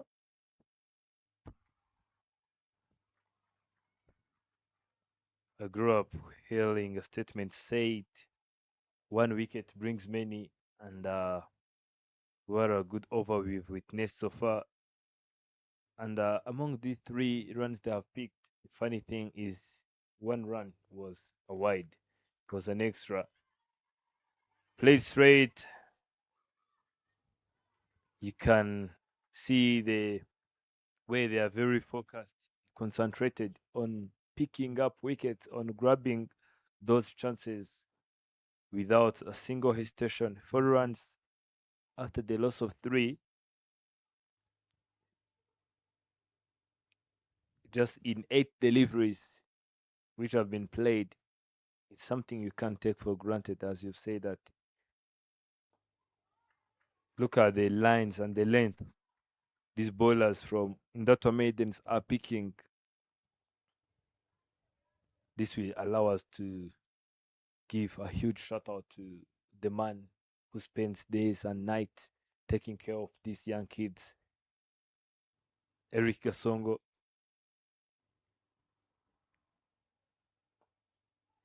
That was a full toss.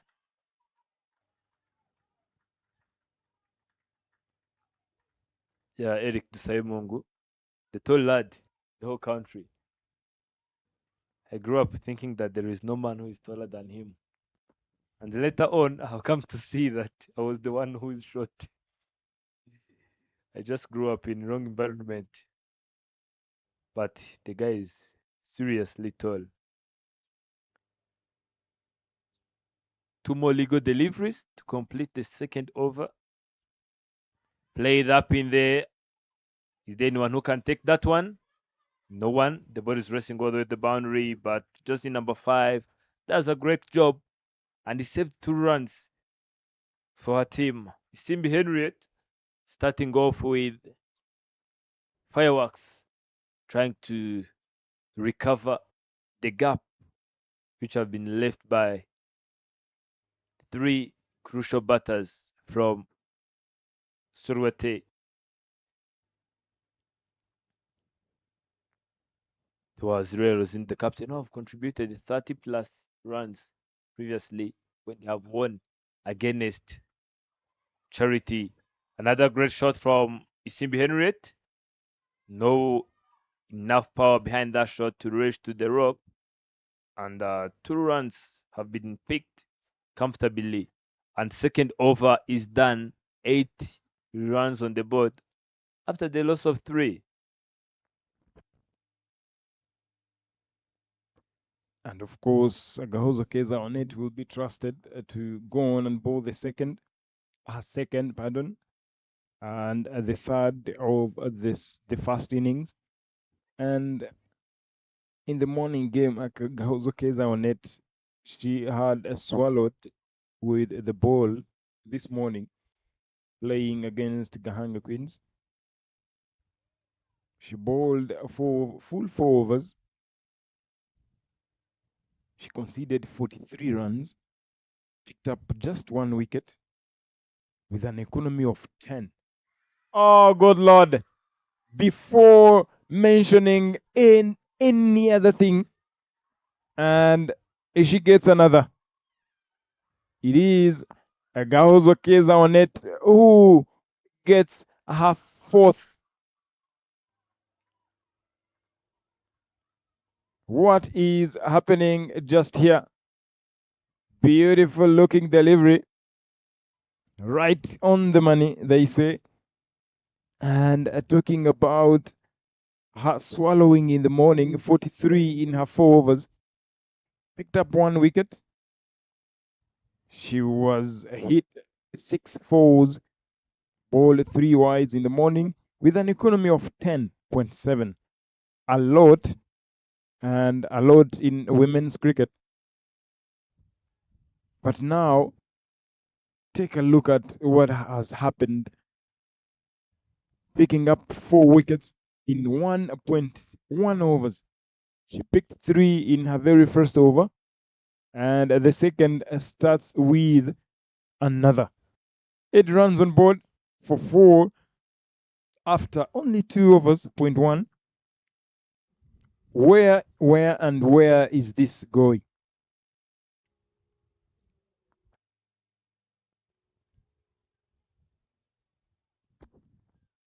Mr. Dele, as a young cricketer, this is something she will hold on for a lifetime. Telling you. Up in there, is it going to be a 5-4? Let us see. Ooh. Gahozo Keza, what a reading this cricket game. Just coming up in the game, coming in Division 1, and starting off with such brilliant spell. It's something you are going to hold on for a lifetime. And I'm just liking the way she is bowling. I mean, run ups, follow through, and everything. This is a sign that whenever you do the right things, always right results will fall into the place. 2 dots so far. Another great shot from Kamire Abumsa. I would like to see the face of the coach of that Maidens, seeing a young kid, a young player doing such things at this stage of the game. 3 overs yet to be completed, and 4 wickets have been picked, even with such low score on the board. Sometimes wickets will fall, but seeing the aggression from the batters, will be like, oh, it's supposed to be like this. But look at the score. They have managed to restrict them below 10 in 3 overs to yet to be done, and they have managed to take 4 wickets. It's a such brilliant performance. And for sure, it is very brilliant. And for sure, that was another chance that went begging. Just behind the stumps there, not being able to collect that, to catch that behind the stumps. As Agahozo Keza on it completes her second and 3 overs done. Look at the coaching staff. Coach Ghislaine, Coach Eric Hirugado Sabimongo. Again, looking very composed. When you sit like that, Enoch, one leg on top of the other, then you know that you're very proud of what you're seeing as a coach. And even the chart that they are having, the two of them, can give you a hint on what the discussion is all about. Ineza Maholo Clarice to bowl the 4th over from the road end. Again, another decent bowler this is. And Isimbi Henriette to take the game on. How far and for how long will she go? Oh, good Lord. For sure, that missed the stumps very few inches. Look at that. Oh, good Lord. Few inches just away from the stumps.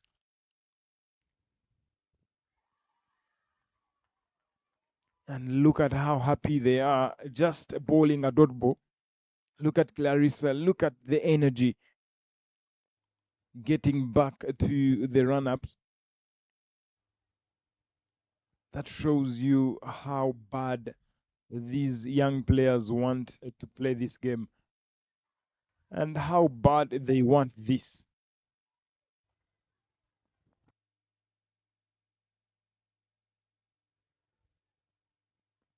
And Isimbi Henriette, yes, she's looking at taking on the bowlers.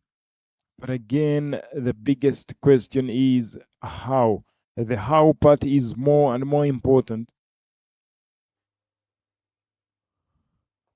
Up in the air, this will not be taken. Landed just in front of Esther Ndaisaba for just a single. And Isimbi Henriette, for as long as you want to put some runs on board. But again, you've got to adjust as well. If you're playing the hard shots, play just down the ground, play around you for some time. Maybe, hopefully, you might get a partner to go to take the game on with. A slight outside edge, a healthy one for just a single.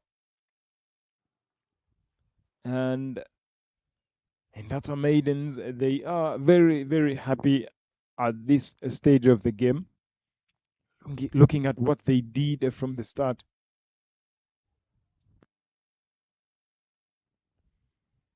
Last delivery. How is she going to close off this over? Simbi Henriette on strike. And that's hit hard, and of course hard enough to get to the boundary.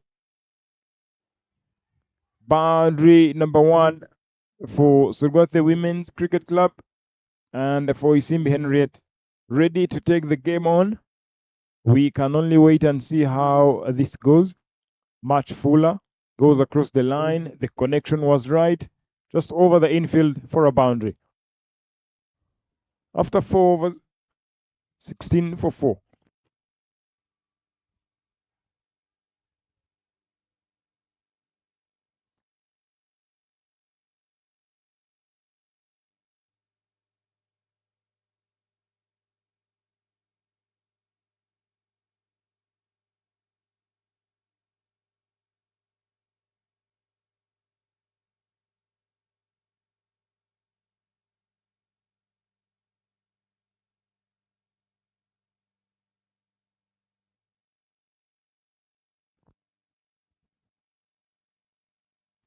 Agauzo Keza on it to bowl her third and the 5th over.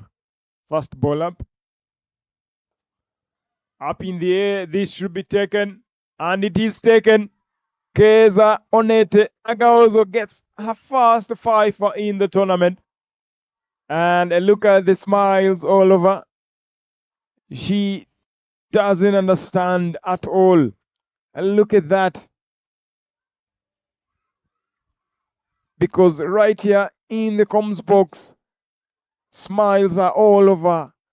Because who are you not to be proud of these young ladies out there?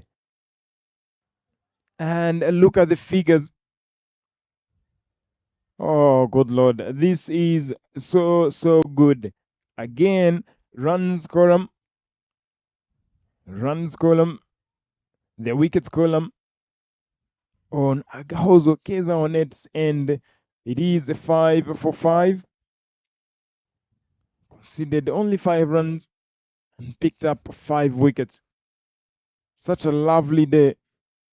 Such a lovely day on Onet's side and for Indata Maidens. And who will be there? Who will not want to take a fifer? It is something to be happy for. Every first ball has gone for a wicket. And Sylvia Usabimana joining Simbi Henriette. A run out chance, but it takes a double comfortably. The first over of Keza Onet, the first ball was a wicket. The first ball of her second over, it was a wicket. The third over, the first ball was a wicket. And that is the consistency part that we always talk about. Beautifully bowled right outside off stump for a dot ball. And as a captain, seeing your bowlers bowling like this, taking wickets, of course. Again, all the 5 wickets were taken by one young lady, only 15 years of age. Agauzo Keza on it. That's up in the air. This should race away. Not really, because down in the dip, Irakoze KC does the fielding. Restricts them for just a double. Has the score moved to 20 for 5 in only 4.4 overs? Agauzo Keza on it, tormenting Sorgothe.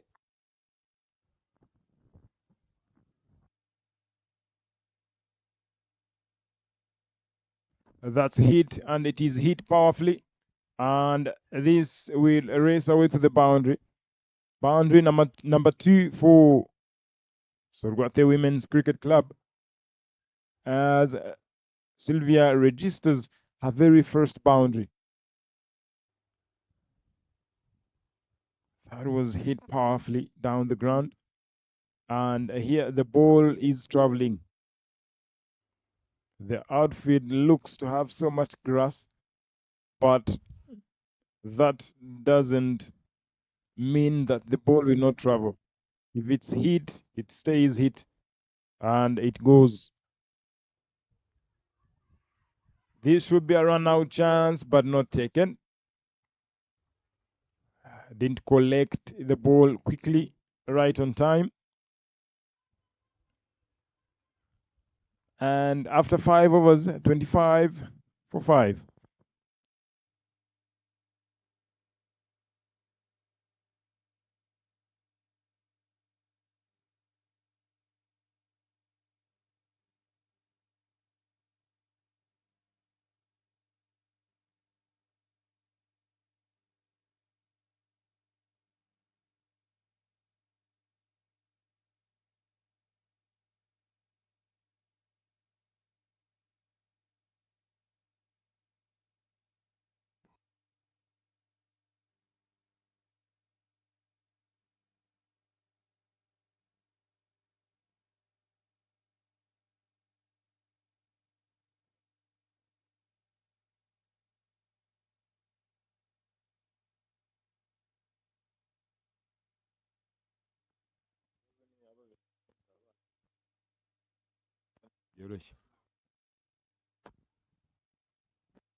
A healthy outside edge for just a single as Ineza Maholo Clarice comes back to bowl.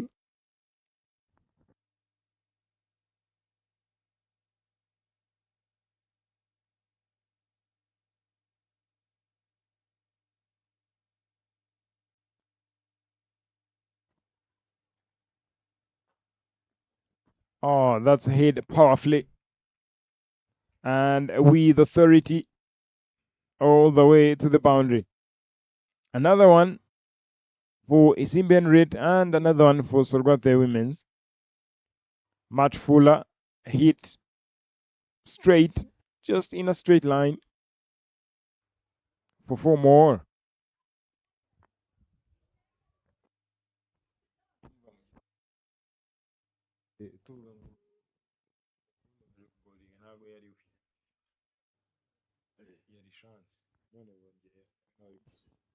Which is? Just like a body.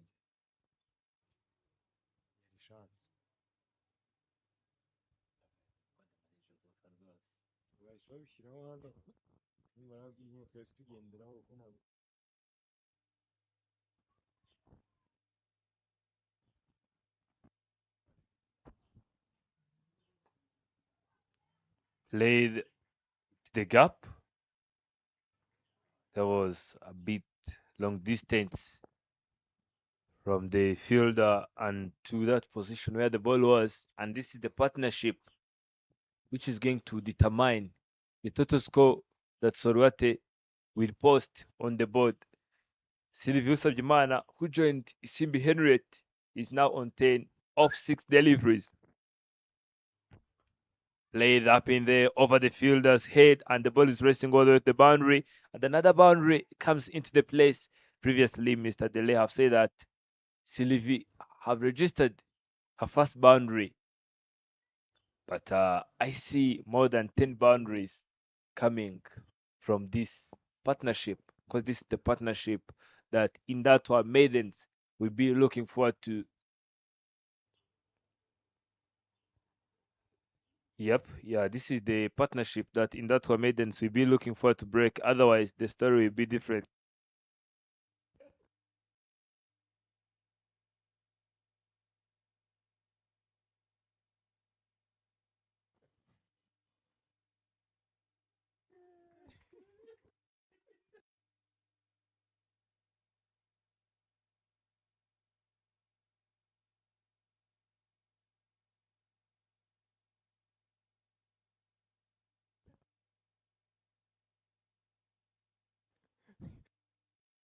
Inez Maholo Clarice bowling her last delivery.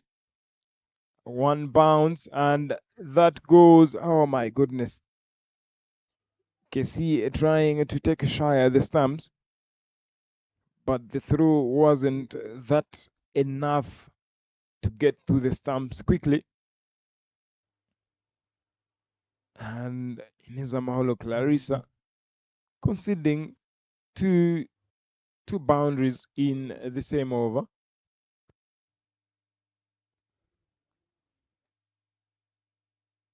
And after the power play, very good stuff there from Surwate. The recovery part was awesome. Having Sylvia and Simbi Henriette, this partnership played a big part. In terms of runs, Surwate looking very okay, and wickets as well. I can't say it's too bad or it's worse, but these two will have to try something. We'll have to keep the game going. 36 for 5 in 6, 14 more overs to come. Of course, a lot expected from the two, and it is up to them to take the game on.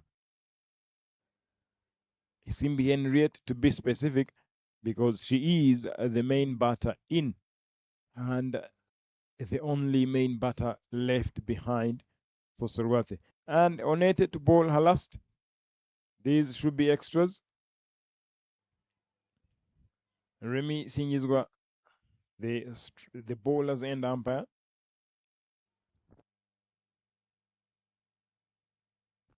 Alongside Evode Mutuimana, the strikers and umpire.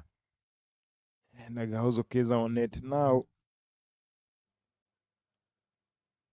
what are you going to do on net to finish things off? Exactly that. Dot balls will play a big part. The projected score reads 120, exactly what the captain Rosin wanted from the start. But now, with the current run rate reading 6, exactly 6, for how long will the two batters keep going to maintain the run rate and to make sure that they get to 120 as a total that will give them a chance to go on and win their second game in the tournament?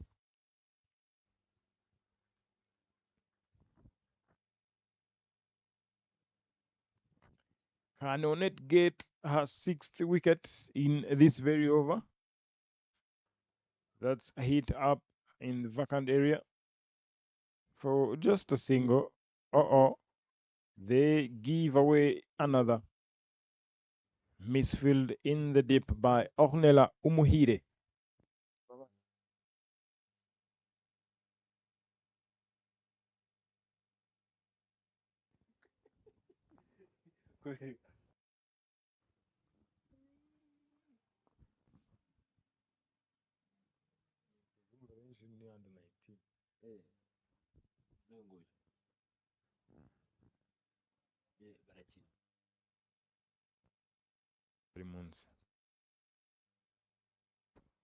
Sylvia goes across the line but connects that for just a single.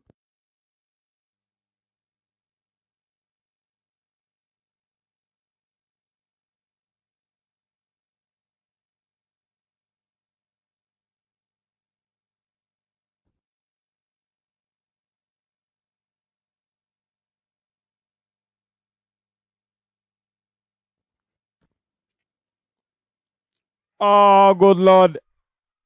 Onete breaks the partnership, gets a breakthrough, and a big wicket for Surwate Women's. And if we say that we need to rewatch this delivery,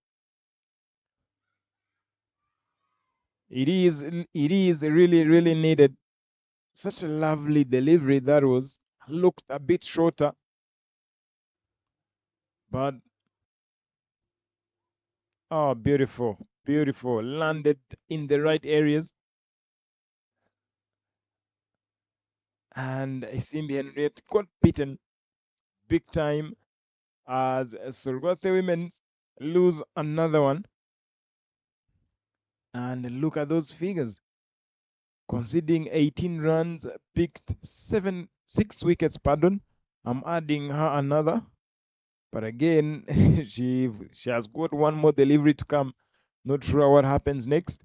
But she has earned herself a fifer and a 6 wickets so far in 3.5 overs with one more delivery.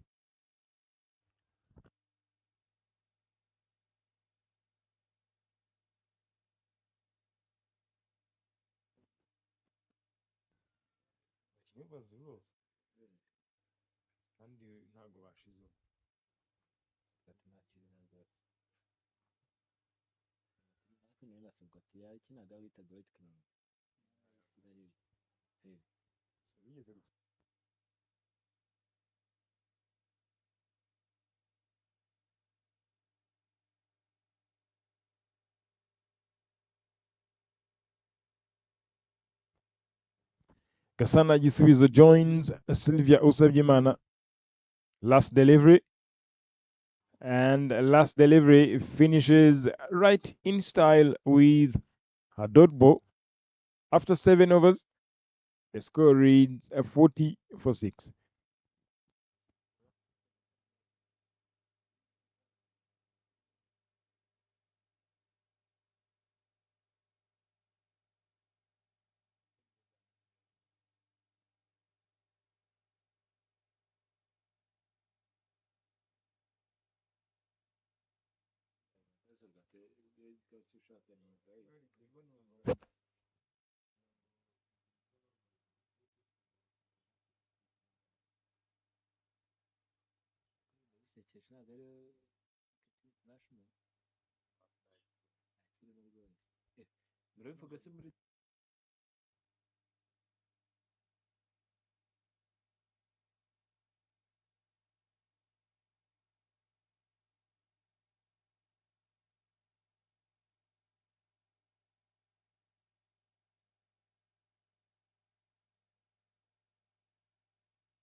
The captain comes into the attack from the road end, Wimanzi Keila. And if you look at the runs column, it says 41, which is massive in 7 overs. But now the issue will be the wickets column.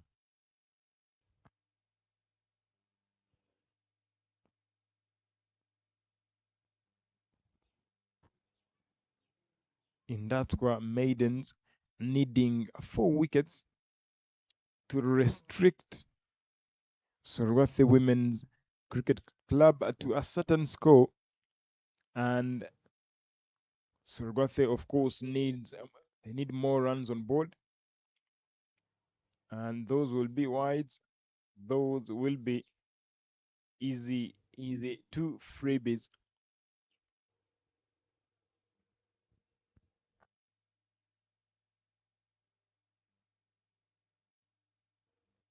Kayla again this morning, she was very handy with the bat,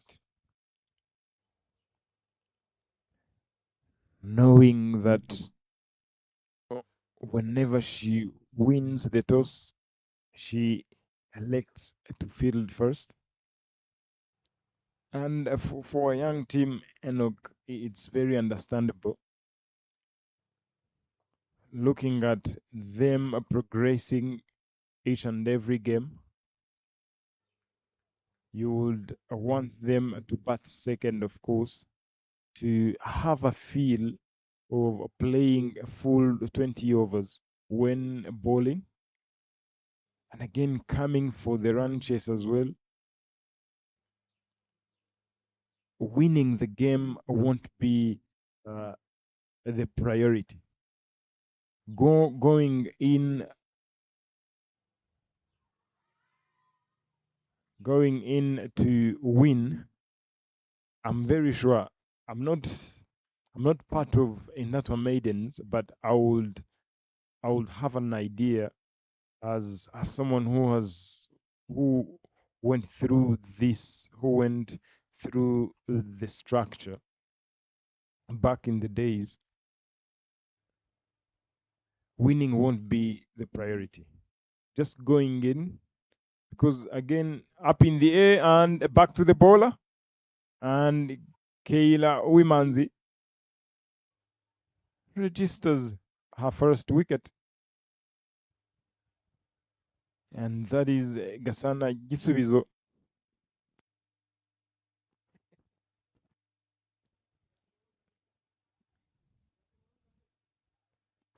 For you to win a cricket game, you've got to go through different stages, and among those stages are,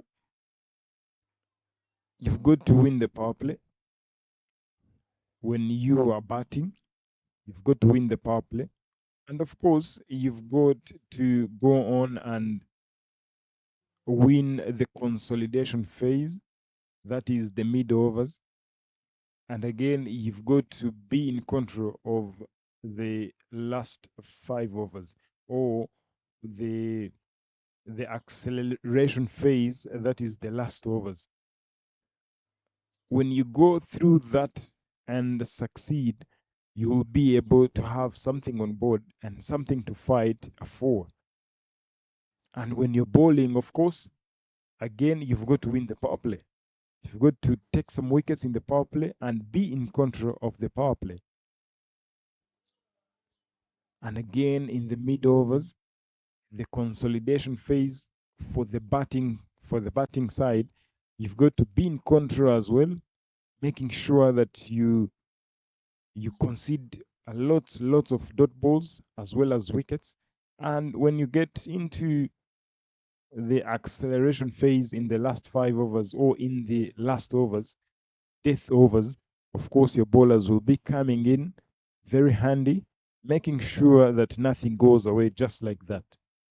And from there, when you do all of those things right, you win the game.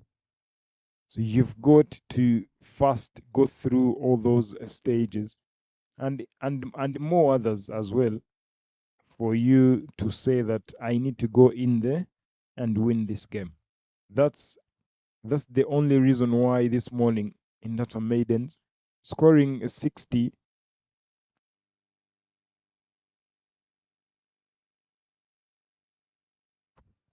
scoring some runs against Gahanga Queens,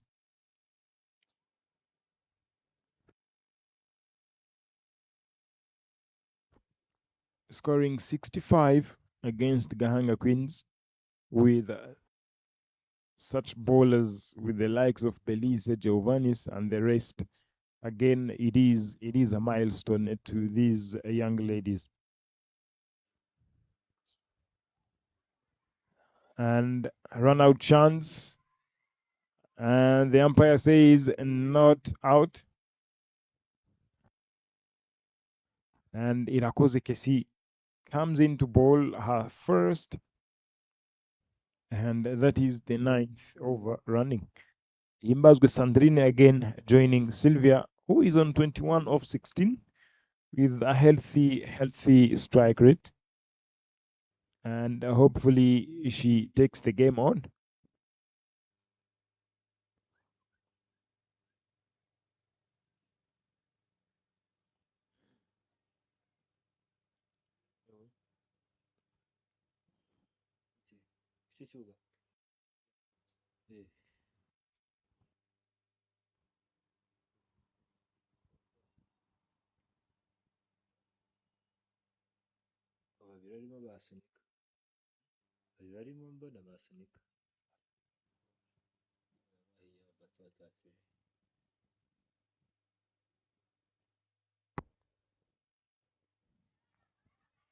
Laying that one straight to the field at point, and the dot tees.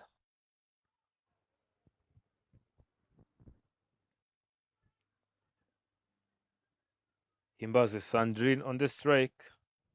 Sajimana Sylvie have scored 21 of 16, being a non-striking end. And another white comes into the place.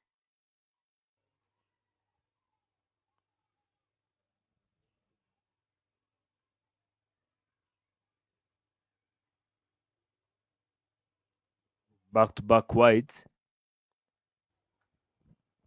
And I think Kessie is the youngest scholar in Uganda Cricket Association.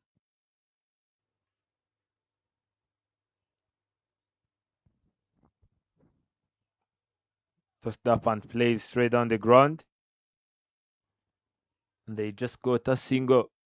And Sylvie will now have the full responsibility to play 3 deliveries left from Irakoze Kessie.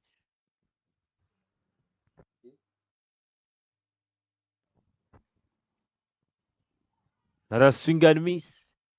The way she swung that one like she wanted to clear the stadium. Then unfortunately, she didn't manage to connect to that.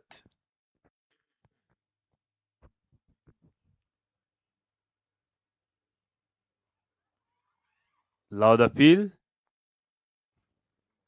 But it seems like umpire showed no interest. Everything was okay. And the way Sylvie is sitting like he's in the living room.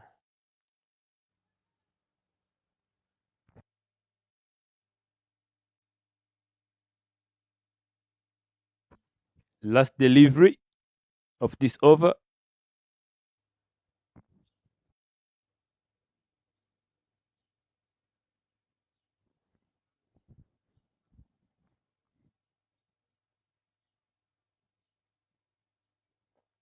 Tossed up and it's played over the top and it's raining all the way to boundary, and another boundary comes into the place, Mr. Adele.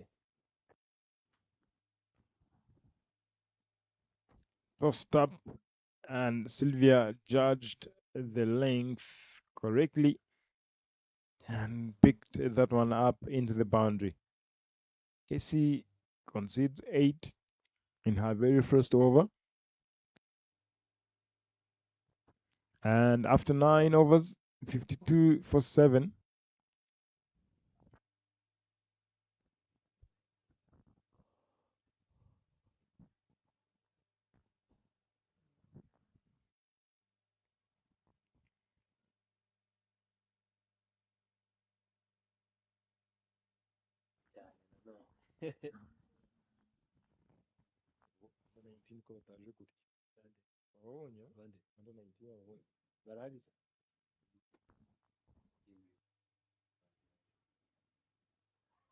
And allowed appeal that.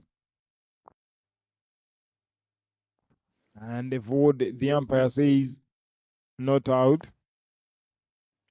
And Wimanzikeira again,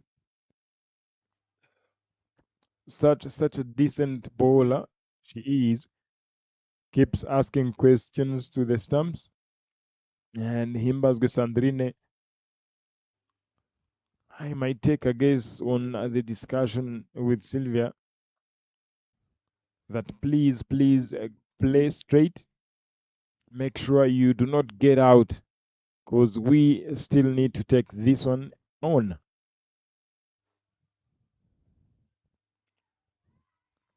An age and the fielding not quite enough to try and attempt a run out. And that brings Sylvia the set batter on strike.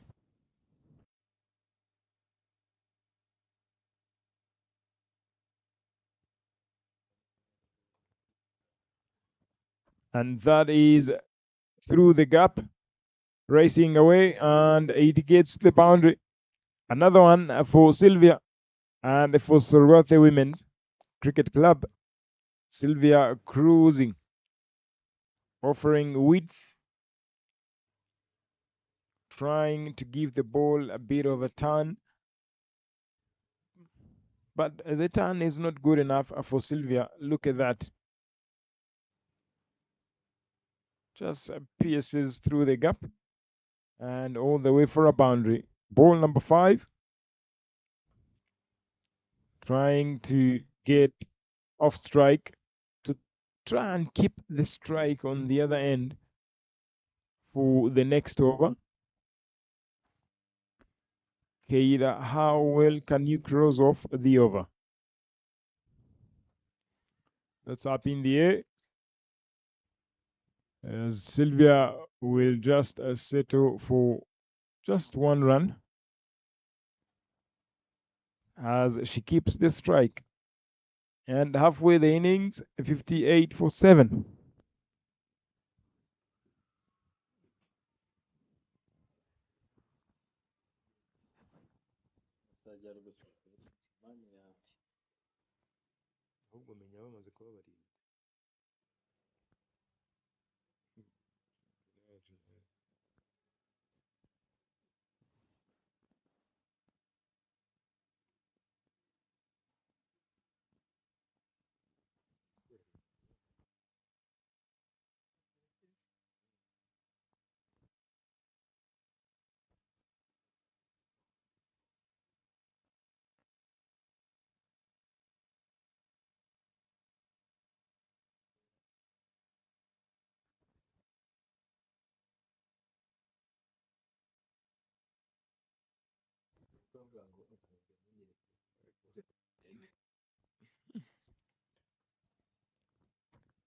And Gisuizo Tesire comes in to bowl from the mount end.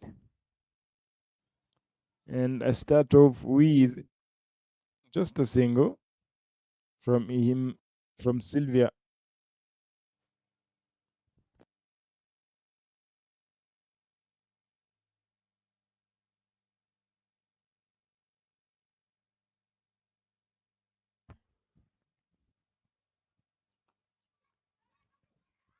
A run out chance. It's going to be a run out to wrong right end, and look at the celebrations from the bowler, the captain, the fielder.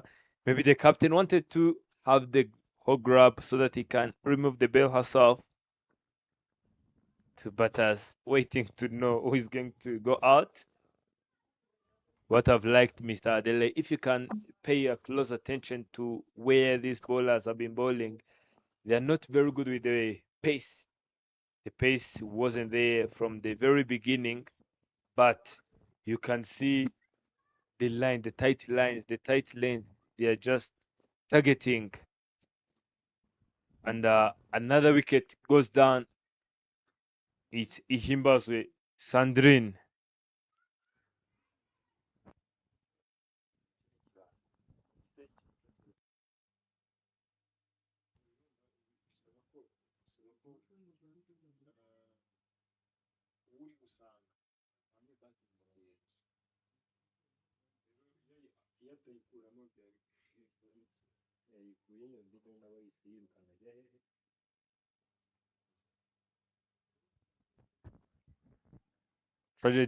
Tragedy continues for Team Sorate, but Sylvie, who have contributed 31 of 23, is still in there.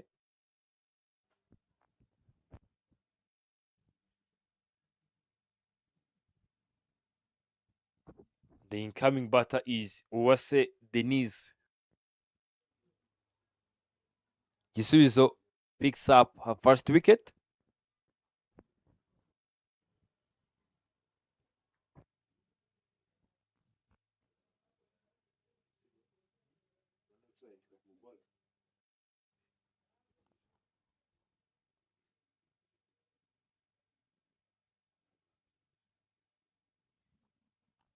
.59 after the loss of 8, and the current run rate is 5 runs per over. The score is okay, but wickets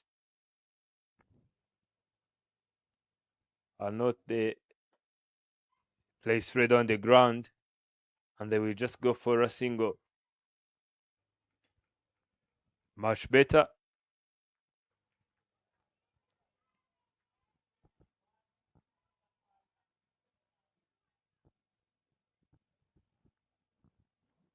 can see where Uwase is standing.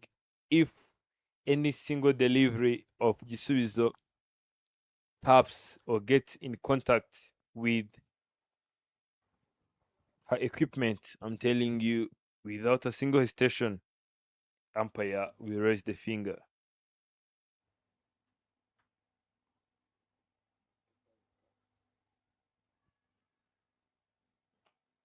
Up in there, ooh, the one who have took plenty of wickets, just few inches from catching that one, and unfortunately didn't happen. Look at that, just went. So can I call that one a slog sweep? And Swizo was very close on it, and didn't manage to catch that or save those 4 runs for team. And that's our Maidens. Another swing and miss.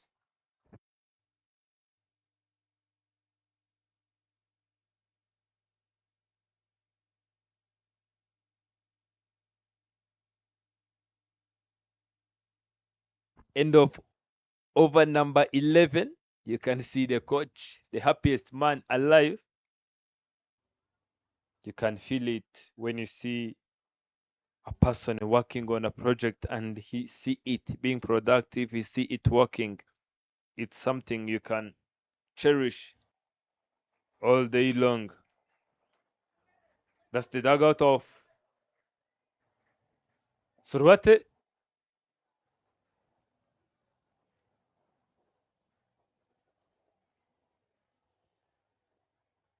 Silvio Sabjumana on the strike. Let us see what is going to happen because I've seen the lines that Uimanzi is bowling. It's straight, stump to stumps. Let us see.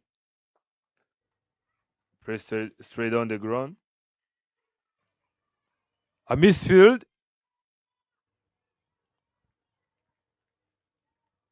Not good fielding in the deep. But you can't blame this girl. Maybe she is thinking about the wicket she have picked. It's her first time picking such.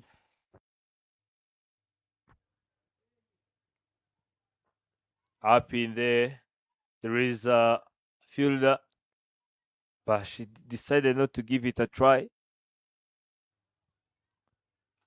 Onete, who is back in the deep, not aware of what's coming, but just thinking about the statistics. She have got 6 wickets, just offering some few runs in 4 overs.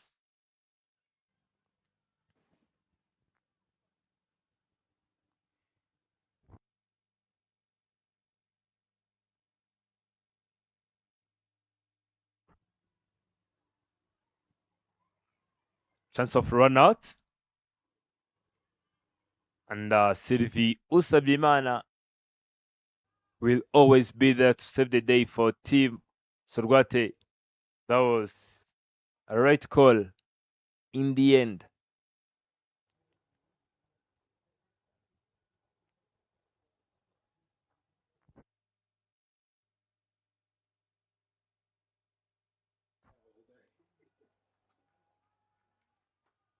Up in this, it's going to be a maximum.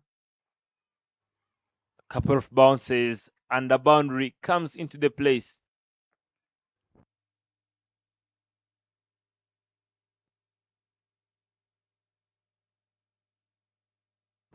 Look at that, the way she swung her bat without single hesitation, sending that delivery straight to Dafabet boards and Sportbox boards.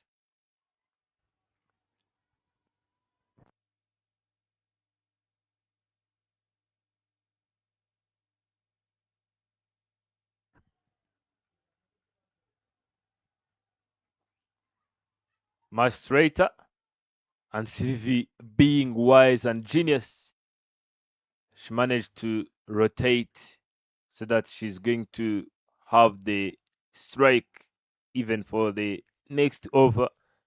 And with that run made, She jumped straight into 40s, just off 28 deliveries she have played.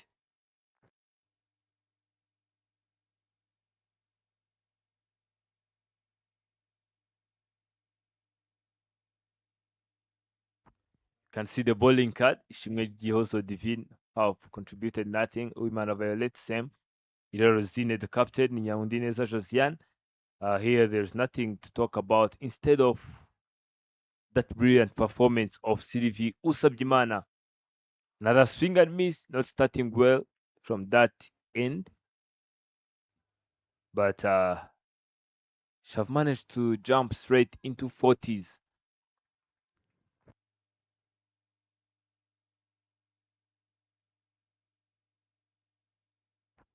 Gisubizo to continue.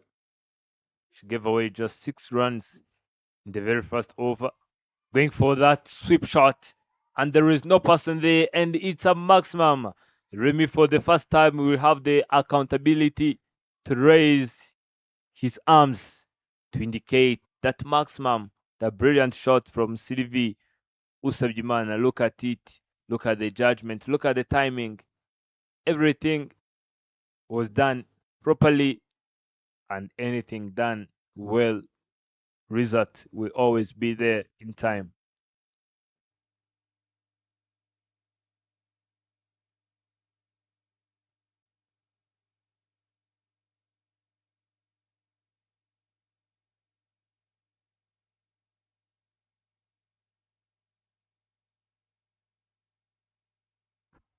Blocked, and a single comes into the place.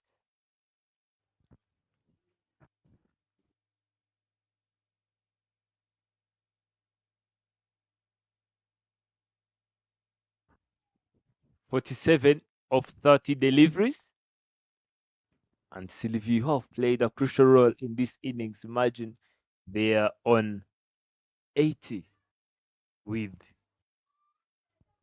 47 runs from Sylvie Usabyimana, and look at the wickets.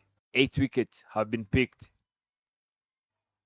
All credit will go straight to Sylvie Usabyimana, who have managed not to let go of her accountability so that she can carry her team through. 3 more legal deliveries from Gisubizo. Trying to go for the same shot and loud appeal. She just tried to go for the same shot, but the timing was not the same. And she's not okay with what she did. Just 3 runs to put up half century. Another swing and miss.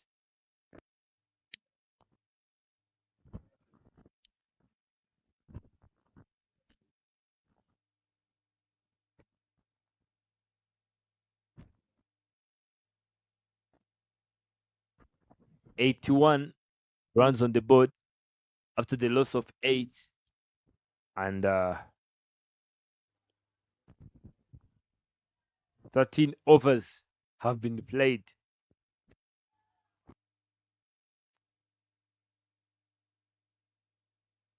Those are the results of previous games where Indato Hampshire kept dominating.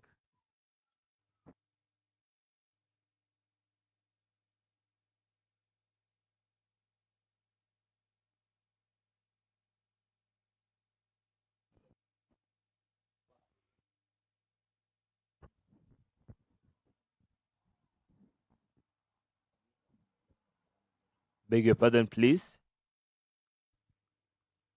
Last delivery, and that is played. Loud appeal, and finger goes up. Irakoze Kesi without single station. He tried a direct hit, and yes, it worked. Very risky action, but at the end, it paid off.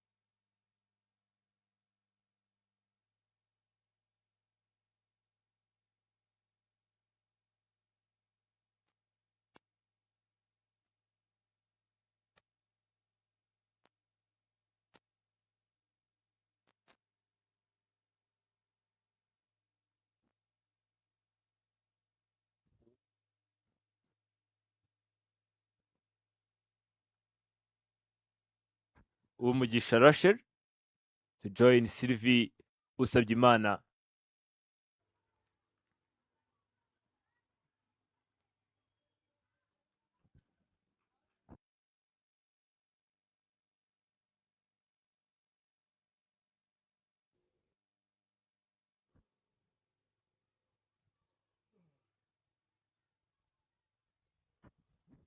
Sylvie trying to have some chat with the incoming batter Umugisha, trying to let her know how the pitch is behaving, how bowlers are bowling, so that they can stick to the plan, so that they can finish overs.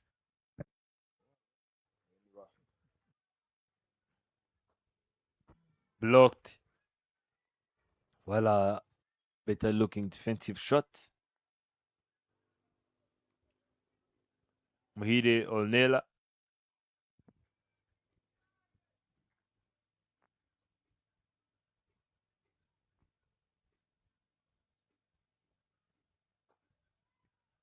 Played once again straight into the hands of Casey, not allowing these two to make rotation, not allowing them to move. Just too close to what the captain have said at the toss, 120. And Sylvie, just 2 runs to register her 50, her half century. Played straight and without single hesitation. Oh, Mugisha, I was there on the non-striking end telling Sylvie, please go there and put up your half century so that we can proceed, so that we can continue after putting up your first half century in the tournament. Muhide O'Neill to board the last delivery. Can it be a wicket? Sylvie saying gender, which is go, a run out chains, and Omujisha Lasher deciding to slide into the crease. And Sylvie now jumps to 49 of 35. Look at where she's sitting. I know now she is. And you can't be surprised. You can't be surprised when she can spend some time there playing 2 to 3 deliveries, waiting for the right ball to come so that he can get that single. Ishimwe Giselle leading players who have got boundaries, and Ishimwe Giselle leading players with maximums 16 boundaries and 3 maximums. Later, see if Sylvie can be wise enough to rotate this one, or she's going to stay there for some time. Played and played straight down the ground, and Sylvie registers half century. What a way to put up half century. Look at the celebration from the dugout. And what I've liked, this is a good attitude as a coach. Have you seen that even the coach of Indatwa Maiden stood up just to cherish this achievement of Sylvie? This shows that cricket is not a game. It's not a battle. It's not a war. It's a game. Yes, even though we are now opponents, even though we are playing for different sides, but at the end of the day, cricket is the winner.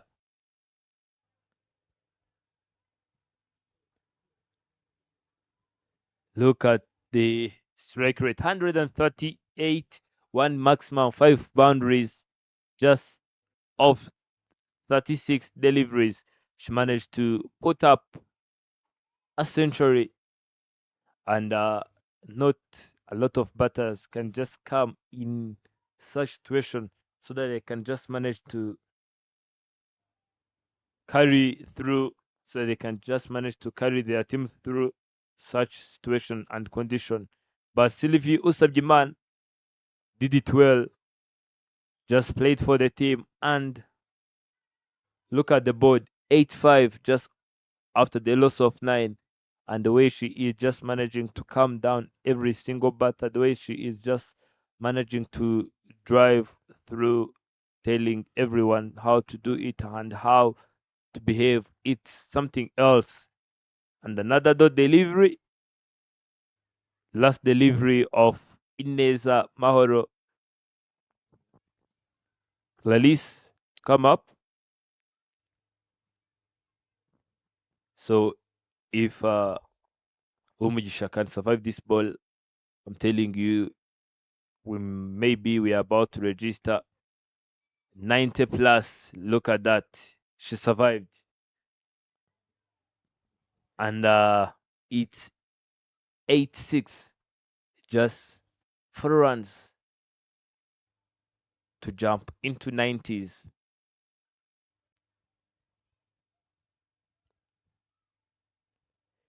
86 runs on the board in 15 overs. More 5 overs to go.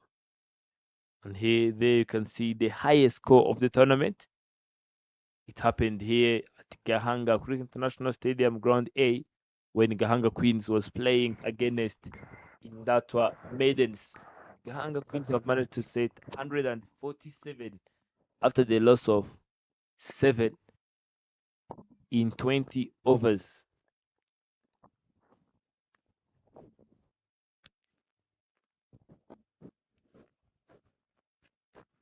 Game yet to continue.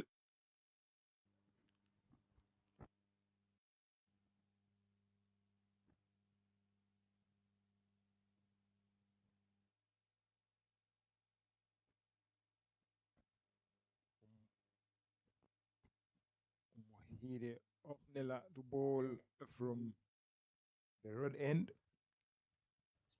and are bowling to Umugisha Rachel, who's on 2 of 8 deliveries.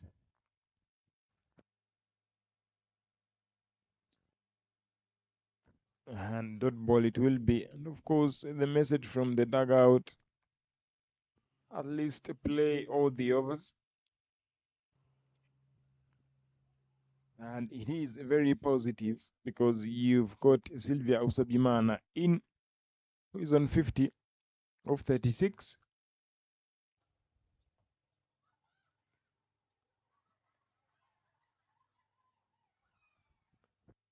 Oh, got a lot of drama.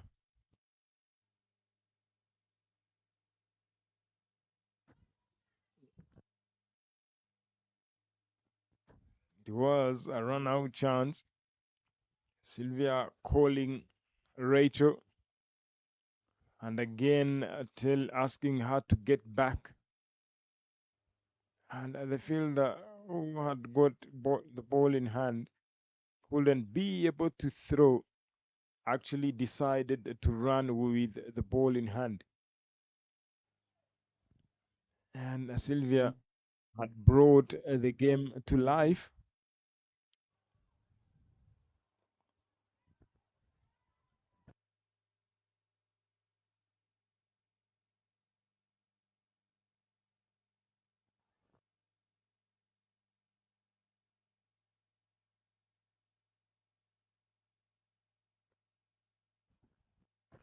Ornella, 3 dot balls in a row.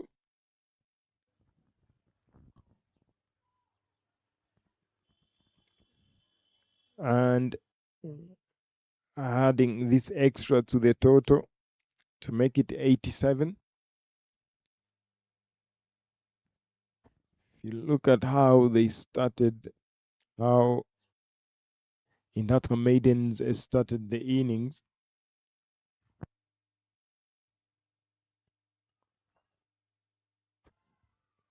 and how they are now at this particular stage of the game,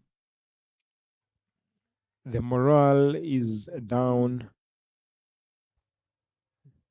And at some point, that's what the game teaches you.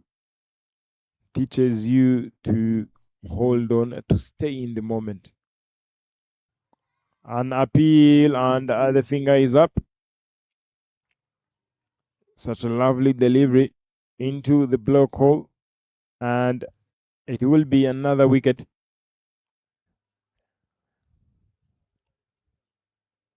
And for sure, it was that close. And Sorwathe finishes on 87, all out in 15.5 overs.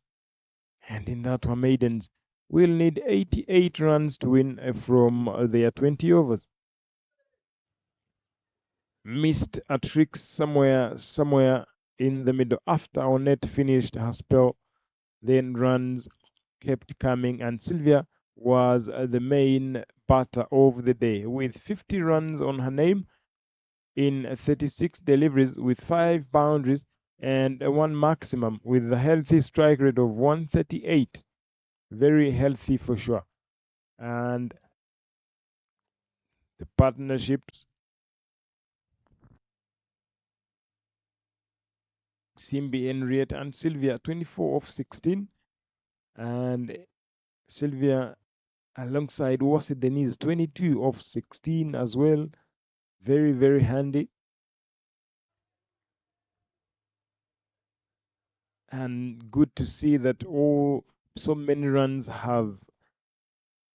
they've scored so many runs from Sylvia. And the bowling scorecard on it being the pick of the day with 6 wickets on her name, conceded 18 runs with 15 dots in her very 4 overs. And Omohide Ornella, Women's Keira, 1 wicket apiece. And Ornella with an economy of 3.1, which is very healthy, with 7 extras being bowled, and this time round very disciplined. And Sorwathe Women's Cricket Club managing 87 all out in 15.5 overs. That on Maidens, 88 is what they need from 20 overs. And please stay tuned as you enjoy the first innings highlights, and we'll be right back for the ranches.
"88 runs is what Indata Maidens will need from their 20 overs,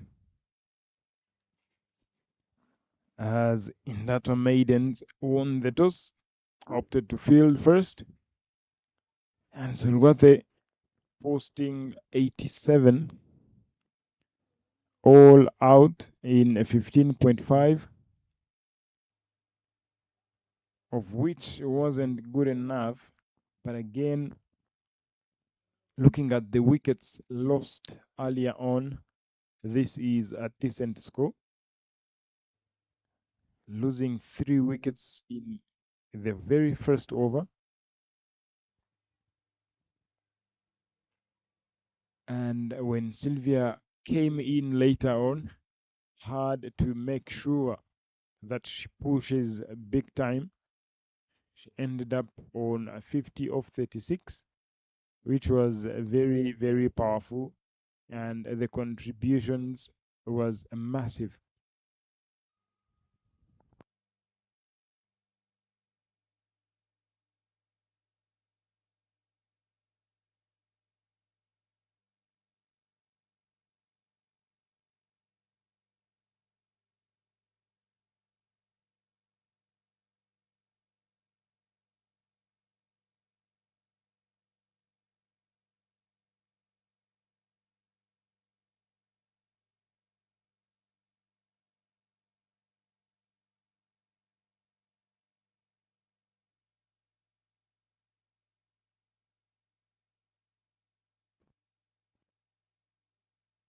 And to open the batting for Indata Maidens is Ishimwe Gihozo Soleil and Gisubizo Tesire. Rosine Idera, ball number 1, and that was pulled away nicely for just a single. Nothing to worry about in terms of runs and all that. Yes, much needed, but again, that doesn't give you the opportunity to take risks. But like they say, higher risks, higher rewards. And Tesire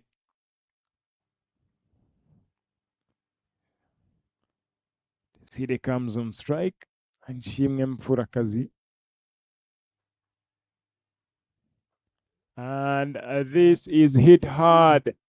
And I'll tell you this will be the first boundary for Isubizo Tesire. And a bit shorter and well played, well hit into the gap for a boundary. And it didn't take a lot of time to find a boundary for Indata Maidens. And it is Isubizo Tesire. Rosine Herrera. Again, too short. Oh, good Lord. Look at that delivery. And not the best of the deliveries. Look at that. Stayed a bit lower. And he went straight into the pads. And the umpire, no hesitation at all. That was so close. And Tesire is gone for 4 after facing 3 deliveries. And first wicket down as the captain makes her way into the middle.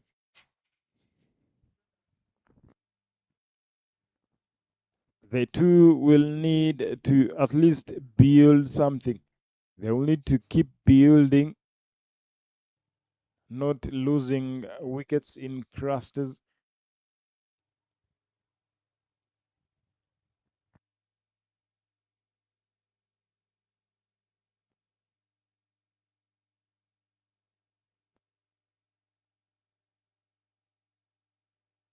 And Idera Rosine, right after conceding that boundary, and picks up a wicket.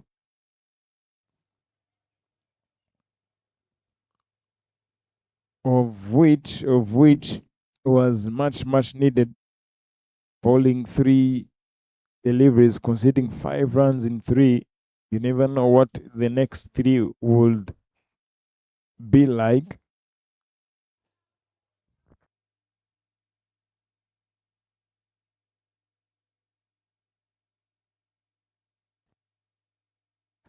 And 83 more runs needed from 116.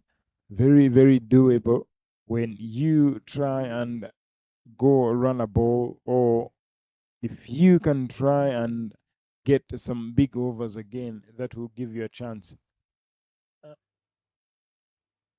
And not sure if the keeper put that one down. And that is Keira.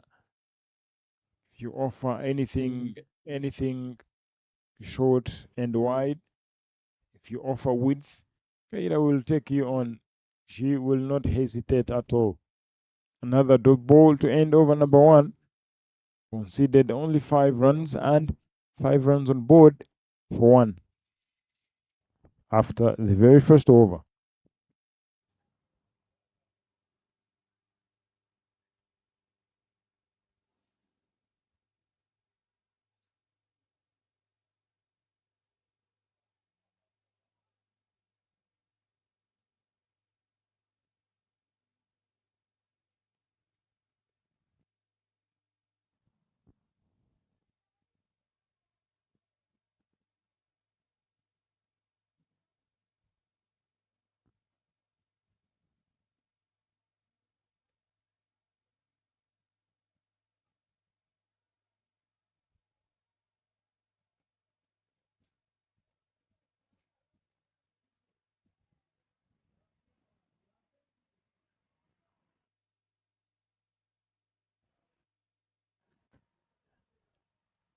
To bowl over number 2, that is Nyirangundineza Josiane, and will be bowling from the mount end.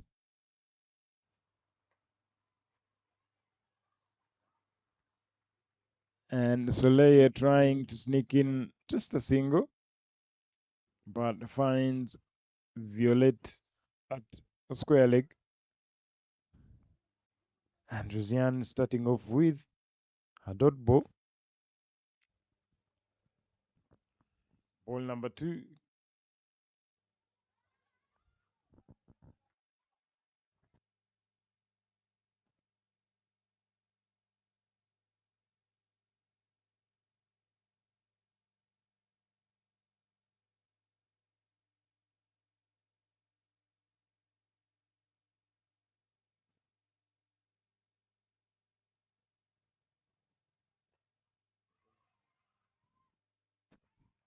And nicely played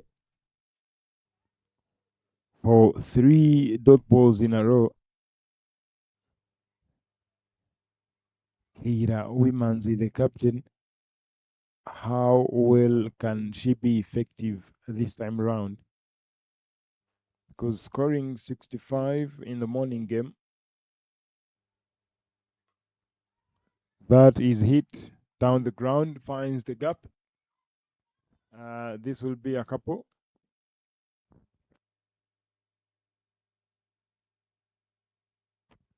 Scoring 65, that simply means you can even get to 8.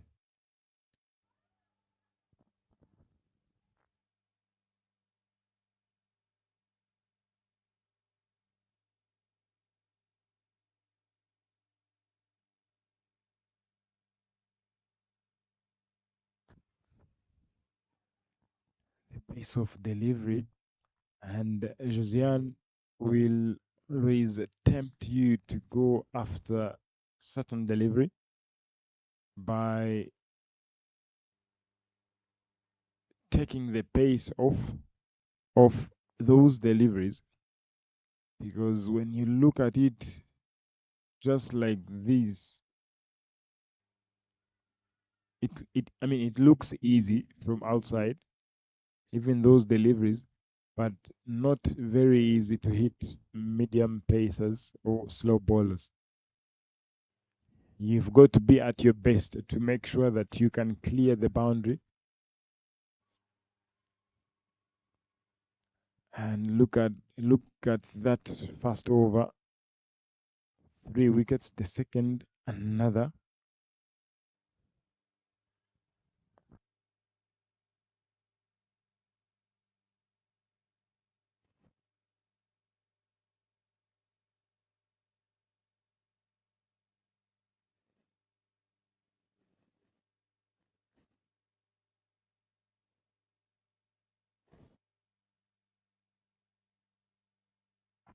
Shimei Jozo Divine comes into the attack from the road end. And this is the girl who have won the game for Team Sorate lastly, and tossed up and pulled away. The ball is racing all the way to the boundary, and a boundary locks in. This will be 11 after the loss of 1. Shimei Jozo Divine is the one who have took that last wicket of charity when they were playing against Sorate, when Sorate have won by two runs.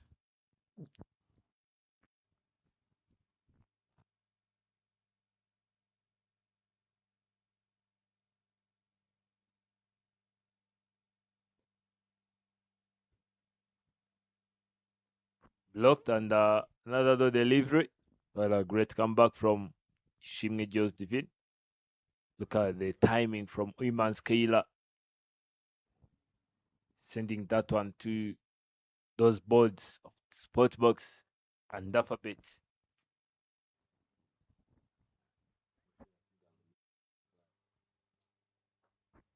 Plays straight on the ground, and another delivery comes into the place. Required run rate and current run rate, they are in balance.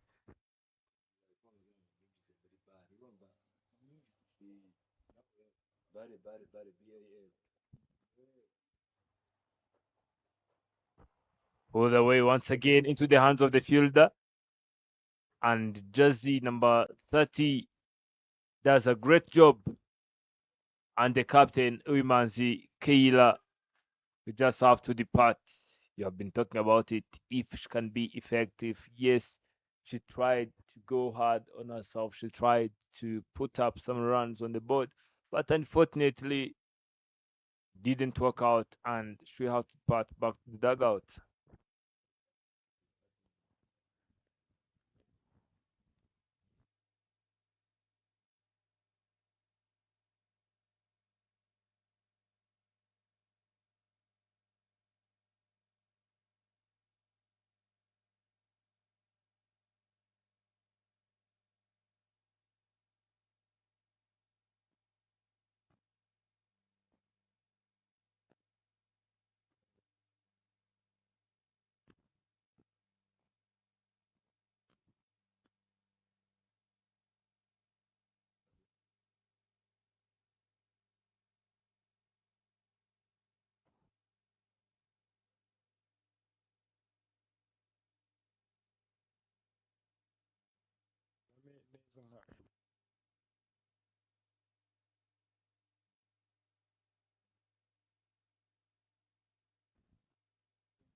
Another great pitch of delivery from Shimge Jozo, just to deliver the last delivery. For the first time when I saw Shimge coming into the attack, I thought that it's the matter of the friendship they have, her and the captain. But at the end of the day, I've come to realize that she is a good bowler. End of over number 3, 11 runs on the board.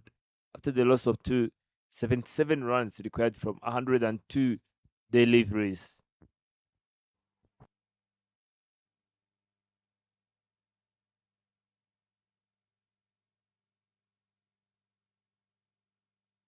You can see that there is no huge difference from where this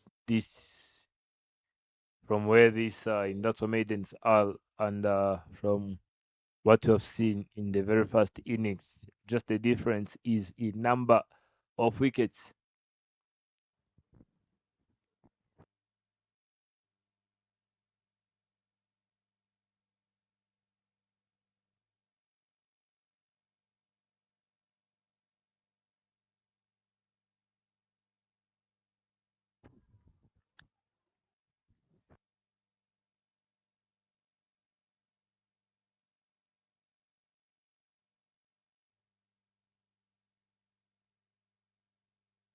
Back-to-back deliveries.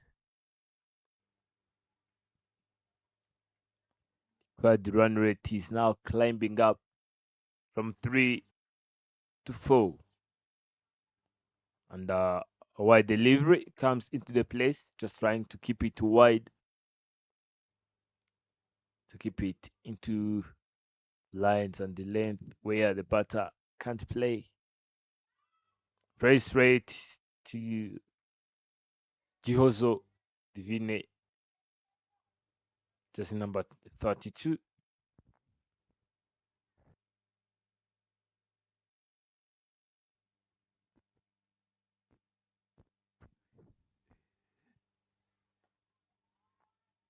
Ishimge just trying to be effective and team play.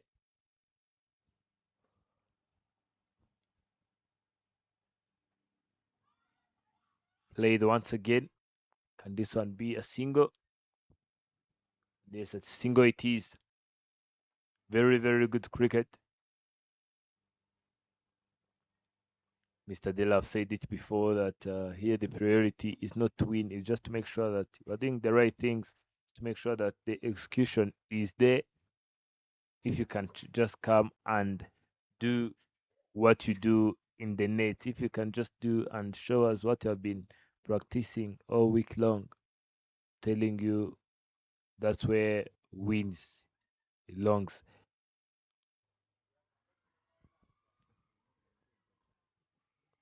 End of over number 4, 13 after the loss of 2 and 75 runs required. The current run rate is 3 runs and the required run rate is 4 runs. Yeah, if this is the same approach in that Maidens are going to be using, just in few deliveries, the equation is going to have imbalance, and those are under 19 boys.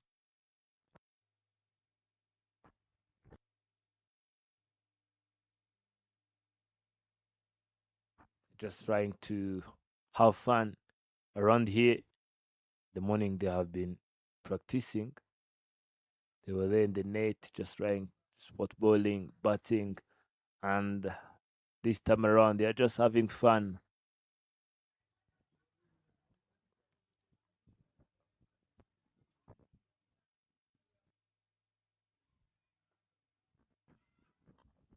As you just said, the under 19 boys getting ready for. I mean, they are traveling tonight to. What a delivery that was! Beautiful, beautiful look delivery with that turn that went straight into the stumps. As Shimge Mfurakazi, look at that. The turn is very, very good. And in that one, Maidens losing another. Soleil Mfurakazi Shimge facing 14 deliveries, scored only 4 runs.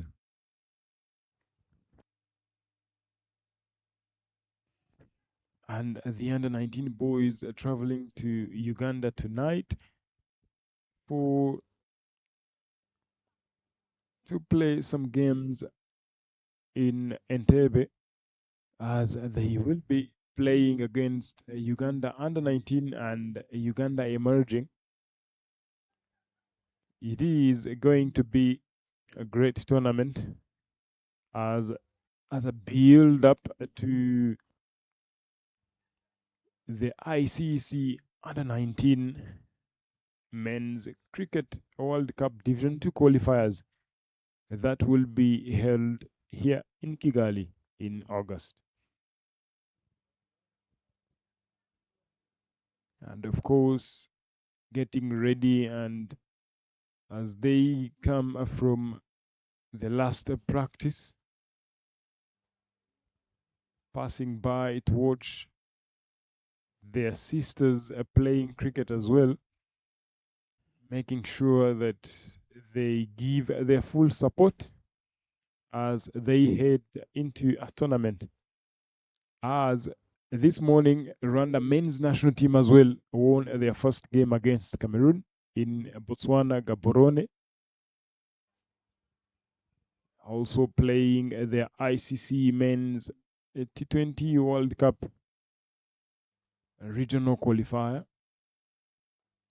That's up in the air, and of course it was taken. It was taken, and Ognella goes home without troubling the scorers.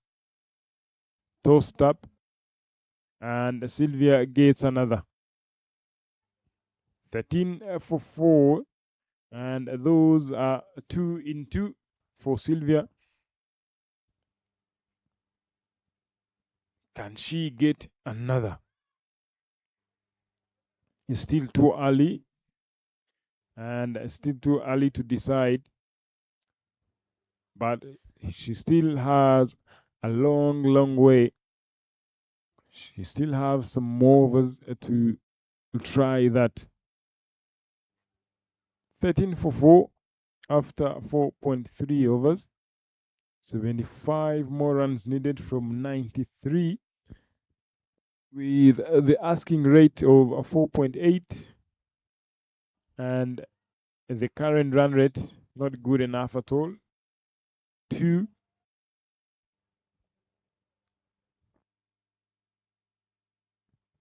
And when it is like this, you always try and play catch up game. So stop and hit powerfully. Good effort. Again, they couldn't hold on to that one and gave away just a single. And Keza Onete spoiling the party. It was a chance for a hat trick, but Onete made sure that nothing goes just like that. Tossed up.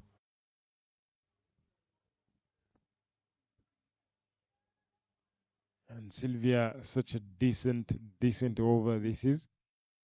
Conceding only 1 run, picked up 2 wickets in the same over.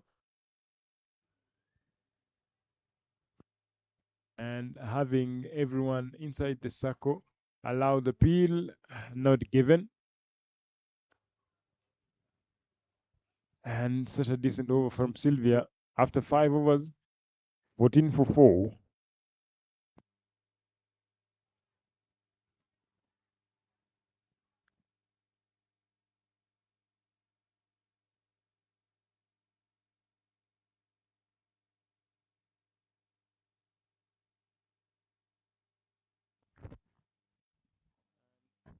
The bowling, Nasida Umukungwa leading with 8 wickets in 3 innings. Keira again with 7. And of course, Onete, Gahozo Keza Onete, there is nothing like her name in the list, but after picking up 6 wickets on this particular encounter, that simply means she will get there as soon as this game ends. Then we'll get to see who now tops the table, of which I think she will come on top after taking a wicket in the morning and 2 more wickets she took last weekend. That will make her the top wicket taker in the tournament. Going across the line, ball finding the pads, but gets nothing from that.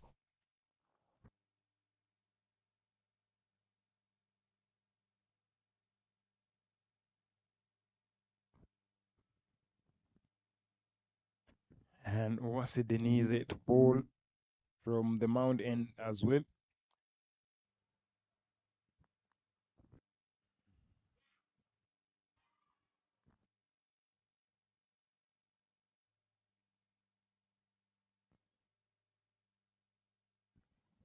Still on net, opting to go for the sweeps. She did play some in the morning against Gahanga Queens.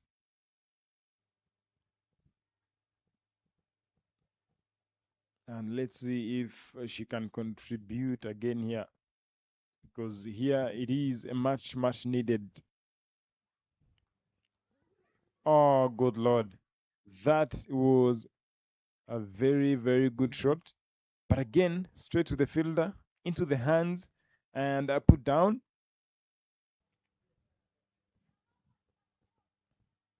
Good shot into the hands. The easiest of the catches, coming straight. You didn't move an inch trying to get to the ball. The ball just found you standing. And you put that one down. That was the easiest of the chances that went begging. asking so many questions to the stumps, and the umpire said these are no balls.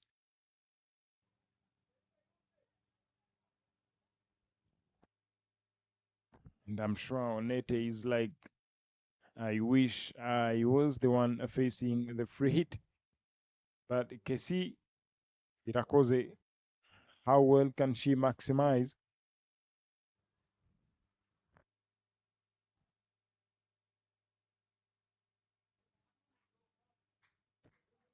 Gets nothing out of that.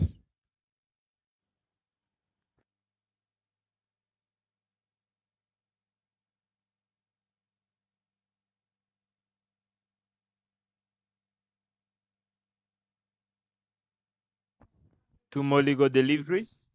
Irakoze Kesi is on the strike.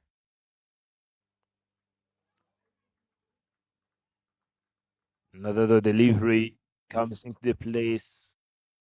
Just getting close to the end of power play. 72 runs required from 8-5 deliveries.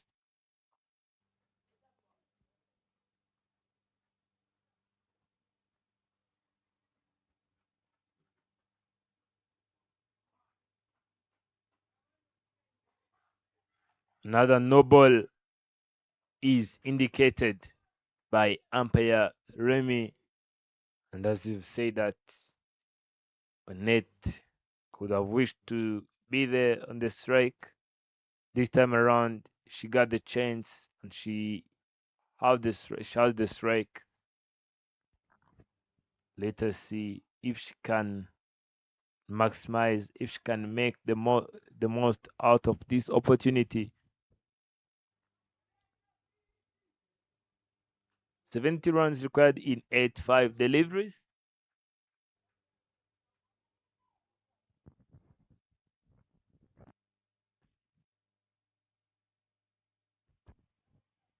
Stepping out and missing that one completely, and it is straight to the stumps. Much straighter. That's the end of over number 6 and end of power play. 18 runs on the board after the loss of 4.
That one, that delivery beating the wicket keeper and beat the batsman completely and close to beat the fielder in the deep.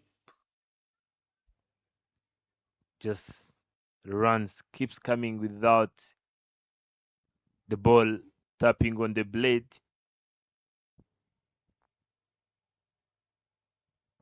This is indicating the India puppy.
And Umugisha Rachel. Oh goodness. Rachel Umugisha striking. Too short. And Gahozo Keza on it. Not managing to hit it over the infield.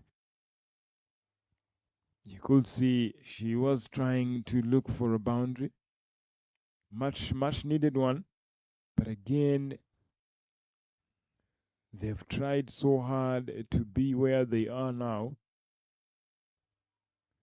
They need to push even further, to push for some overs. They keep going and play all the overs. We will be singing a different song now, because with 66 needed from 82, not a big ask, but now it's a matter of who is there to push, who is there to push some runs, who is there to get some boundaries.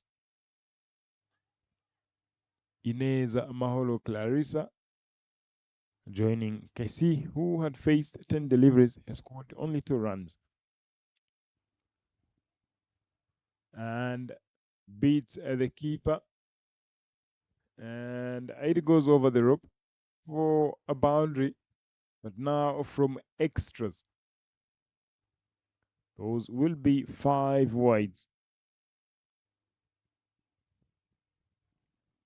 The keeper should have done better, way better than that.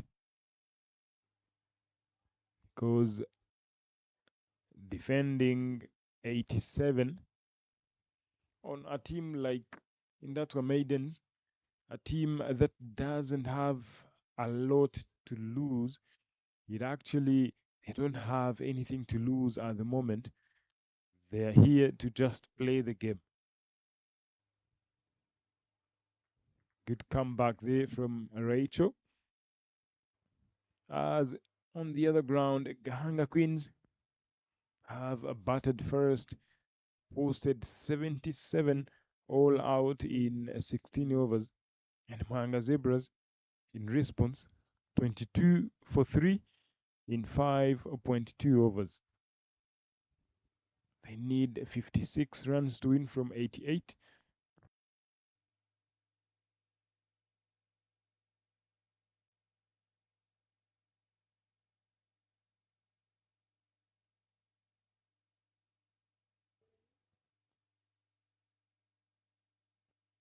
Rachel running in.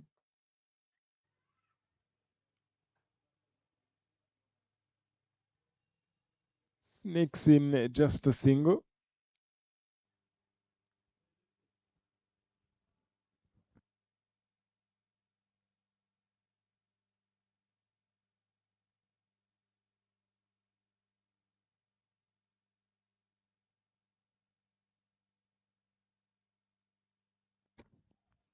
Offering a width way outside off stump.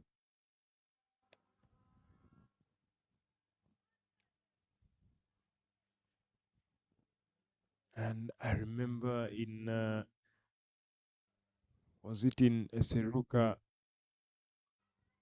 women's tournament, a run out chance, and the end to throw at wasn't right, and for sure, if one of the batters would have decided to come back, she might have landed safely. And this time round, it is a run out, the easiest of all, but the umpires getting together to decide who departs. And it is Ineza Maholo Clarice who departs. Look at that, straight to the fielder. And the throw from the keeper. and straight to Rosine, who does the business. And in that one, Maidens losing another. It is 28 for 6 in 7 overs.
Was it Denise to continue? And that is hit hard, and it is hit powerfully, but it doesn't have enough legs to cross the rope, and they just settle for a double. It was offered width and short for Esther to go for a cut and powerfully, but not good enough to go over the rope. And she goes hard over the infield, but not good enough again to give it a chance to go to the boundary. Again, it gets a double from this. Was it Denise bowling loose balls? And at times you get to regret at the end and ask yourself why you didn't maximize on those loose balls.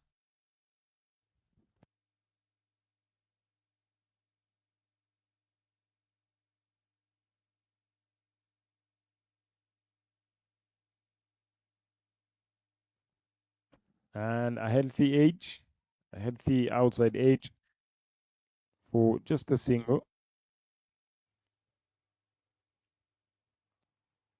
And Surabate women's looking very composed, looking very relaxed. But again, in terms of runs, in that one, Maidens, they're doing well. Again, the wickets is where the issue is. If you keep losing wickets, again, you're not allowing yourself to at least push the overs, because the more beautiful looking shot, and this will race all the way to the boundary. A much needed boundary from Kesi Irakoze. And again, another loose ball from Wase Denise. Look at that. Beautifully executed, guiding that into fine leg region for a boundary. And this over has gone for 9 so far in 4 deliveries, as the score moves to 37, cruising into the 40s.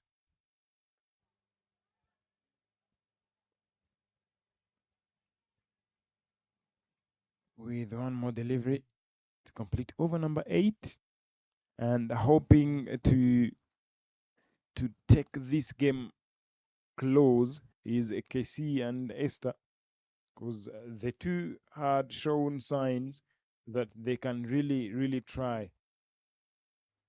And KC will survive on that. And it will end over number 8, 37 for 6. ntekereje bagiye ndibona uzi ko abantu bakoresha game baba bumva nyine bari ku expecting ibintu binini nk'uko ushobora kuvuga ngo ngiye kureba wenda sinaterwa na challenge noneho twebwe turi kureba tuba twumva ari development turi kureba urumva muri comment rero baba banditse ngo ku mana yanjye ngo puwa cricket basoze bagatekereza ko ari kesi uri kureba kugira ngo batavuga kandi afite ejo heza kabisa muri comment nayo biri muri two batajya biraba ari abana abirebye bazaza ukabukina nawe nyine mbireba bavuga n'umunota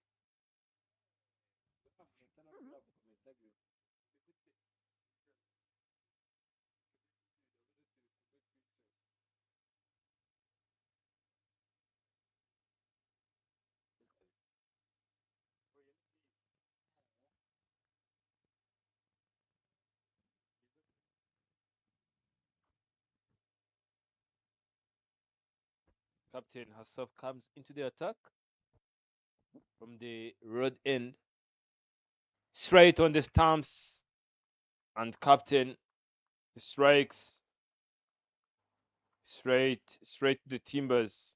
Look at that.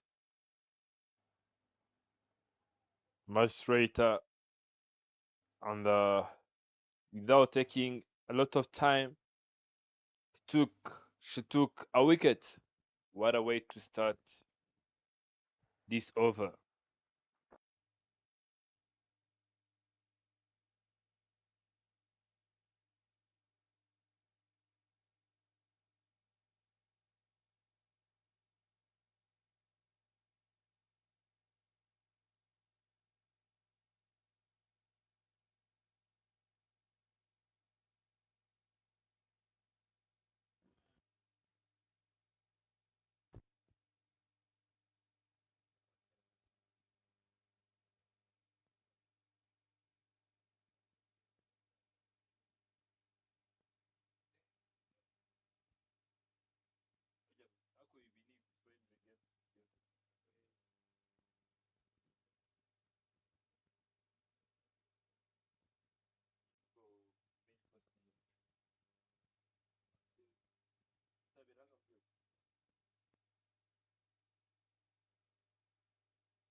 Clarice Ineza Mahoro coming in to join KC Irakoze. How well can they keep pushing? Because the push is much needed. Again, still losing some wickets. Esther Ndaisaba, who just got bowled by Irira Rosin, had tried to show that she can hit the ball down the ground, and she can even try and look for some boundaries.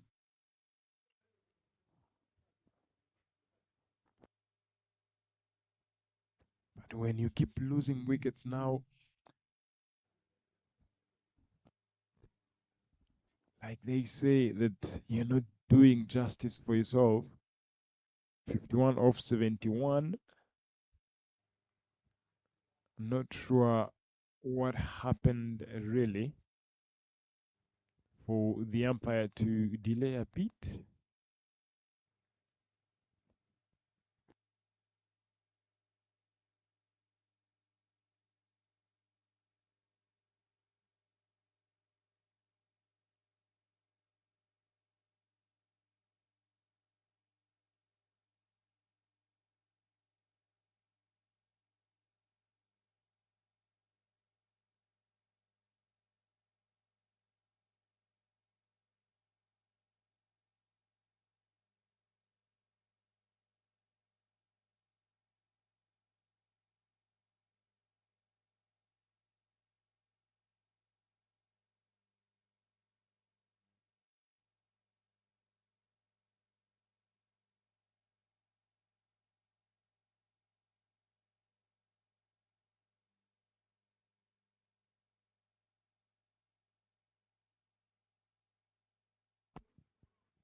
51 deliveries. 51 runs required from 71 deliveries. Captain looking sharp.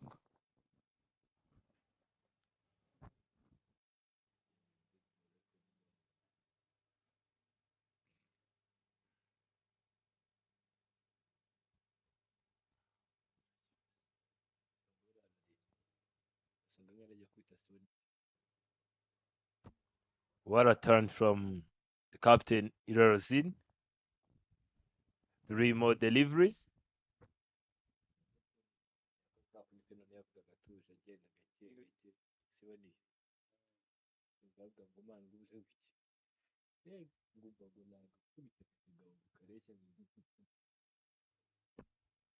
Play straight on the pads.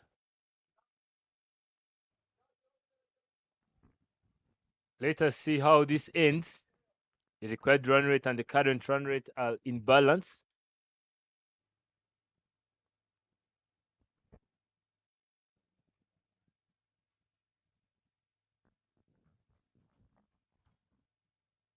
Much fuller this time.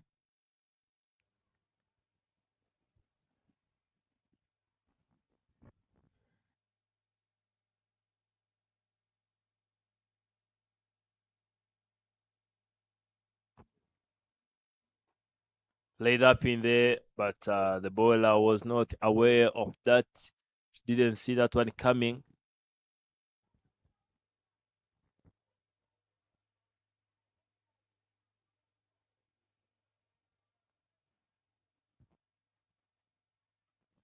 Team in that one, Maiden, where they are sitting with their coach.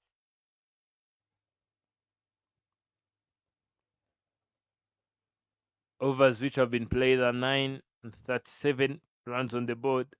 After the loss of 7, Inez Maroklalis still in there, have played 5, no run at all, and Didakose KC 6 of 15 deliveries she have played.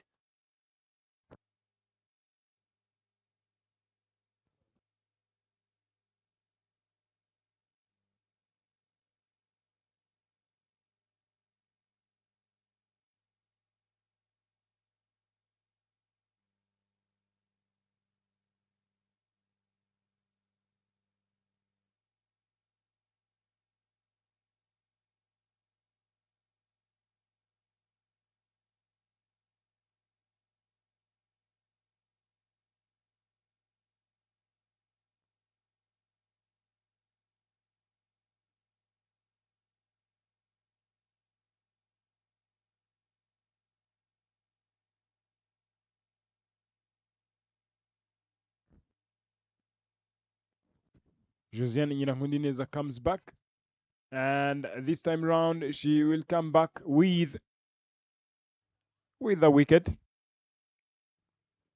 and Kessie will depart this time round with 16 deliveries, scoring only 6 runs in only 9.1. In that one, Maidens losing 8 wickets with only 37 runs on board.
Ujeneza Kevin comes in,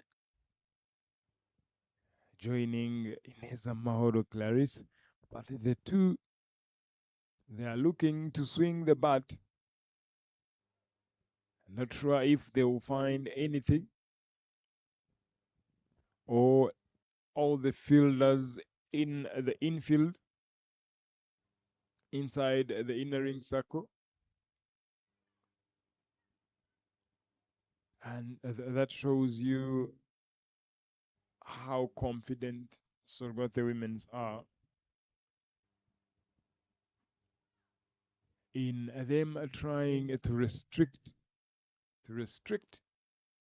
in that one Maidens on a lower total, and that was about to be taken.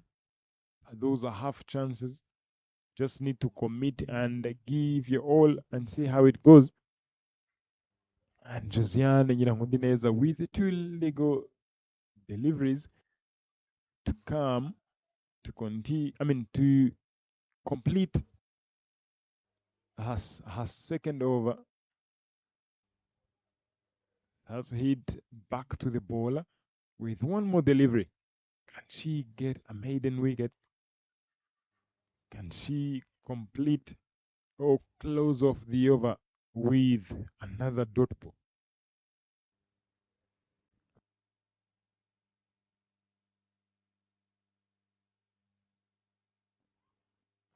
Trying to go across the line, maiden wicket, and this very good over from Josiane Nyirangundineza. Halfway the innings, 37 for 8, and 51 more runs needed from 60 deliveries.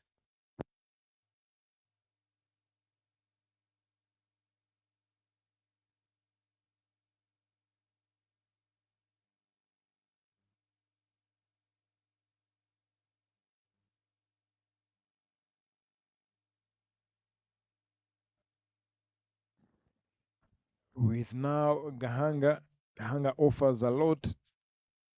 There on your screens, that is the bar with a pool table.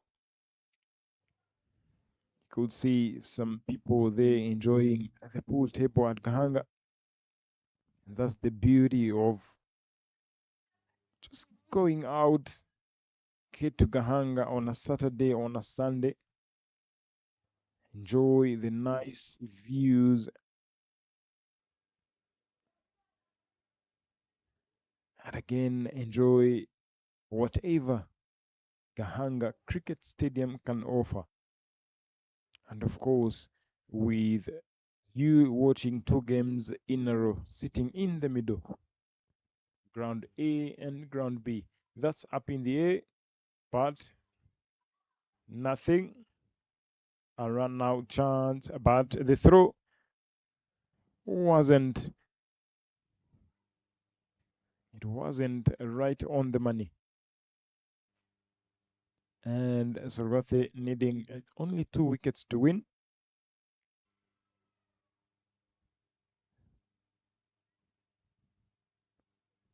The runs needed, and the remaining balls cruising and trying to catch up with each other. And from there, it will be a tough one for Indatwa Maidens. But you could see they are still believing. But again, that is not good enough when you are not trying so hard to take the game on.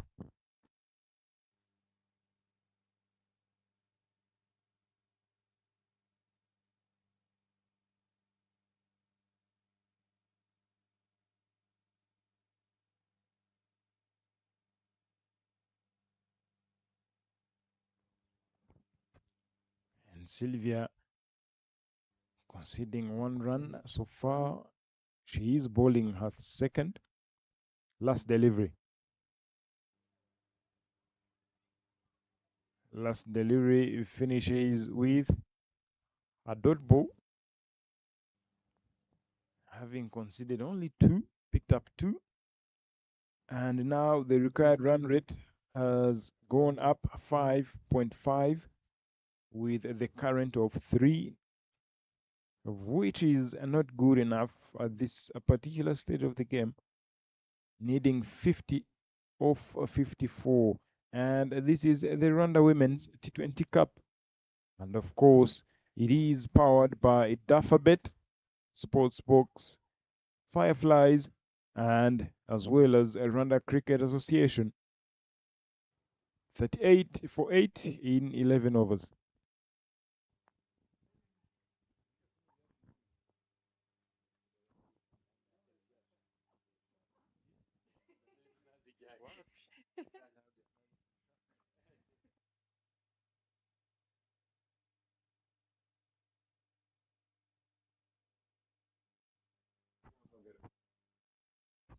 Kamire comes back into the attack, and another wicket goes down. Ineza Moro Clalis, we have to depart.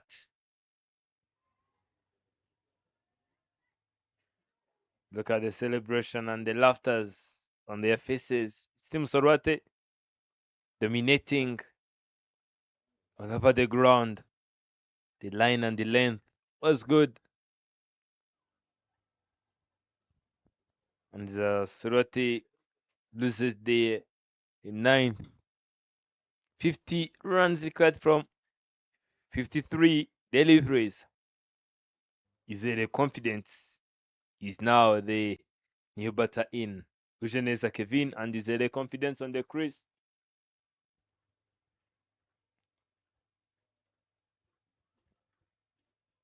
Can this be the last delivery of this innings, or can confidence take us through?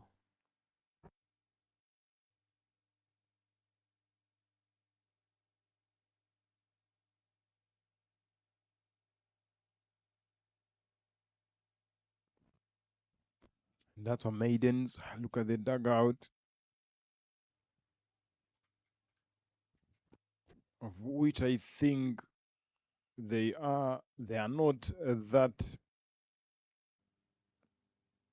It's not that they didn't want to win, but the process as well is more and more important,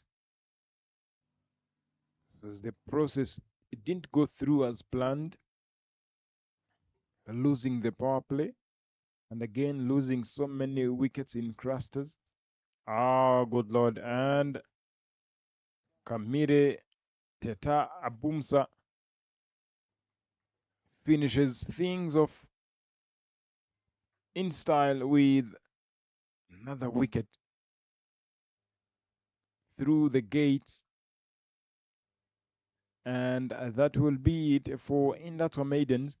Sorwate Women's winning the game by 49 runs. If you look at the batting scorecard, not a lot to talk about for sure, because all of them have got single digits. 4, 4, 4, 6, 2, 5, and the total score is 38. Now the bowling scorecard: 2 wickets for Rosine, Kamira Bumsa, Sylvia, 2 wickets apiece. Rachel, Diozo Divine, and Josiane Nyirahundineza, again 1 wicket apiece, with a massive economy of 1.3 from Kamira Bumsa, and with an economy of 1 from Josiane Nyirahundineza. And extras, have bowled 11 of them. That simply means they have contributed massively with extras. And Sylvia, 50 of 36. Simbi Henriette again, very handy. 14 off tolls. Changed the game a big time. Owasi Denise, 6 of 6. And Agauzo Keza on it, 6 wickets, conceded 18 runs in her 4 overs. And Omahire Ornella, 1 wicket again. Keira again, 1 wicket. And of course, Irene Rosine All 2 overs, conceded only 5 runs, picked up 2 wickets. Surate Women's winning the game by 49 runs on this afternoon's encounter. Surate Women's was taking on Indatwa Maidens. And that will be it for the day. Thanks for having us in the comms box up here for all the 2 games. The morning game where Indatwa Hampshire have won the game by 9 wickets, and this time around Surate and Indatwa Maidens, Surate winning by 49 runs. And that will be it. We'll see you shortly at the post-match presentation with Enoch, and that will be it for the day.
We are right back for the post-match presentation for a great game we've witnessed between Sorwate Cricket Club and Indatwa Maiden Cricket Club. We have witnessed a lot of actions here, and a matter of fact, first things first, I would like to call upon the third umpire to hand over the ball to the player who have done a great job of picking up 6 wickets after giving away only 18 runs in 4 overs.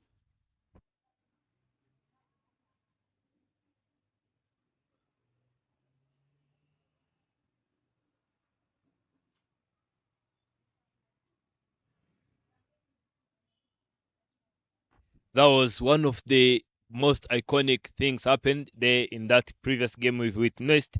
And I would like to call upon the captain of Indatwa Maiden. Please get closer.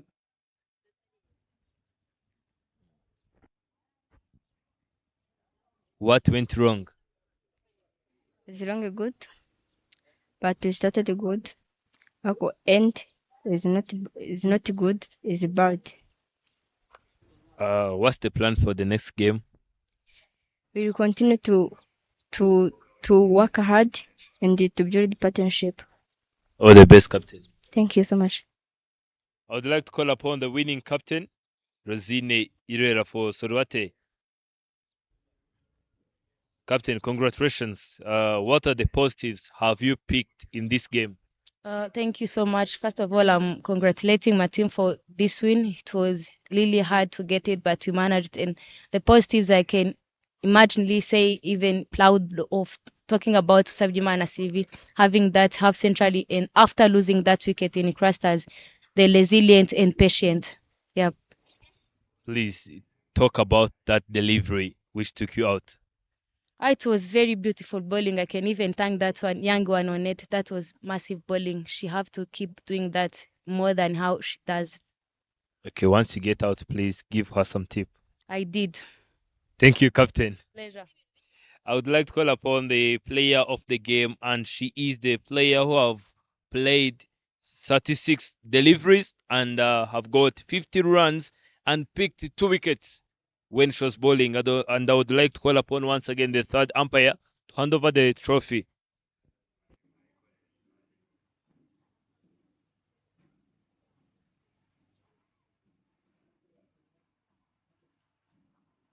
Congratulations. Thank you. I'd like to call up to ask you, what are the positives have you picked and how did you do that? Thank you. I was positive because our wicket, because our first batters, they have got out early, and I said I have to be positive and control the game until to the end. All the best in upcoming games. Thank you. That was it from the post-match presentation. It was a good game between Sorwate and Indatwa Maidens, and the player of the game, she was Sylvie Usabyimana, and in the end, Sorwate have managed to pick up their second win in the tournament. Thank you.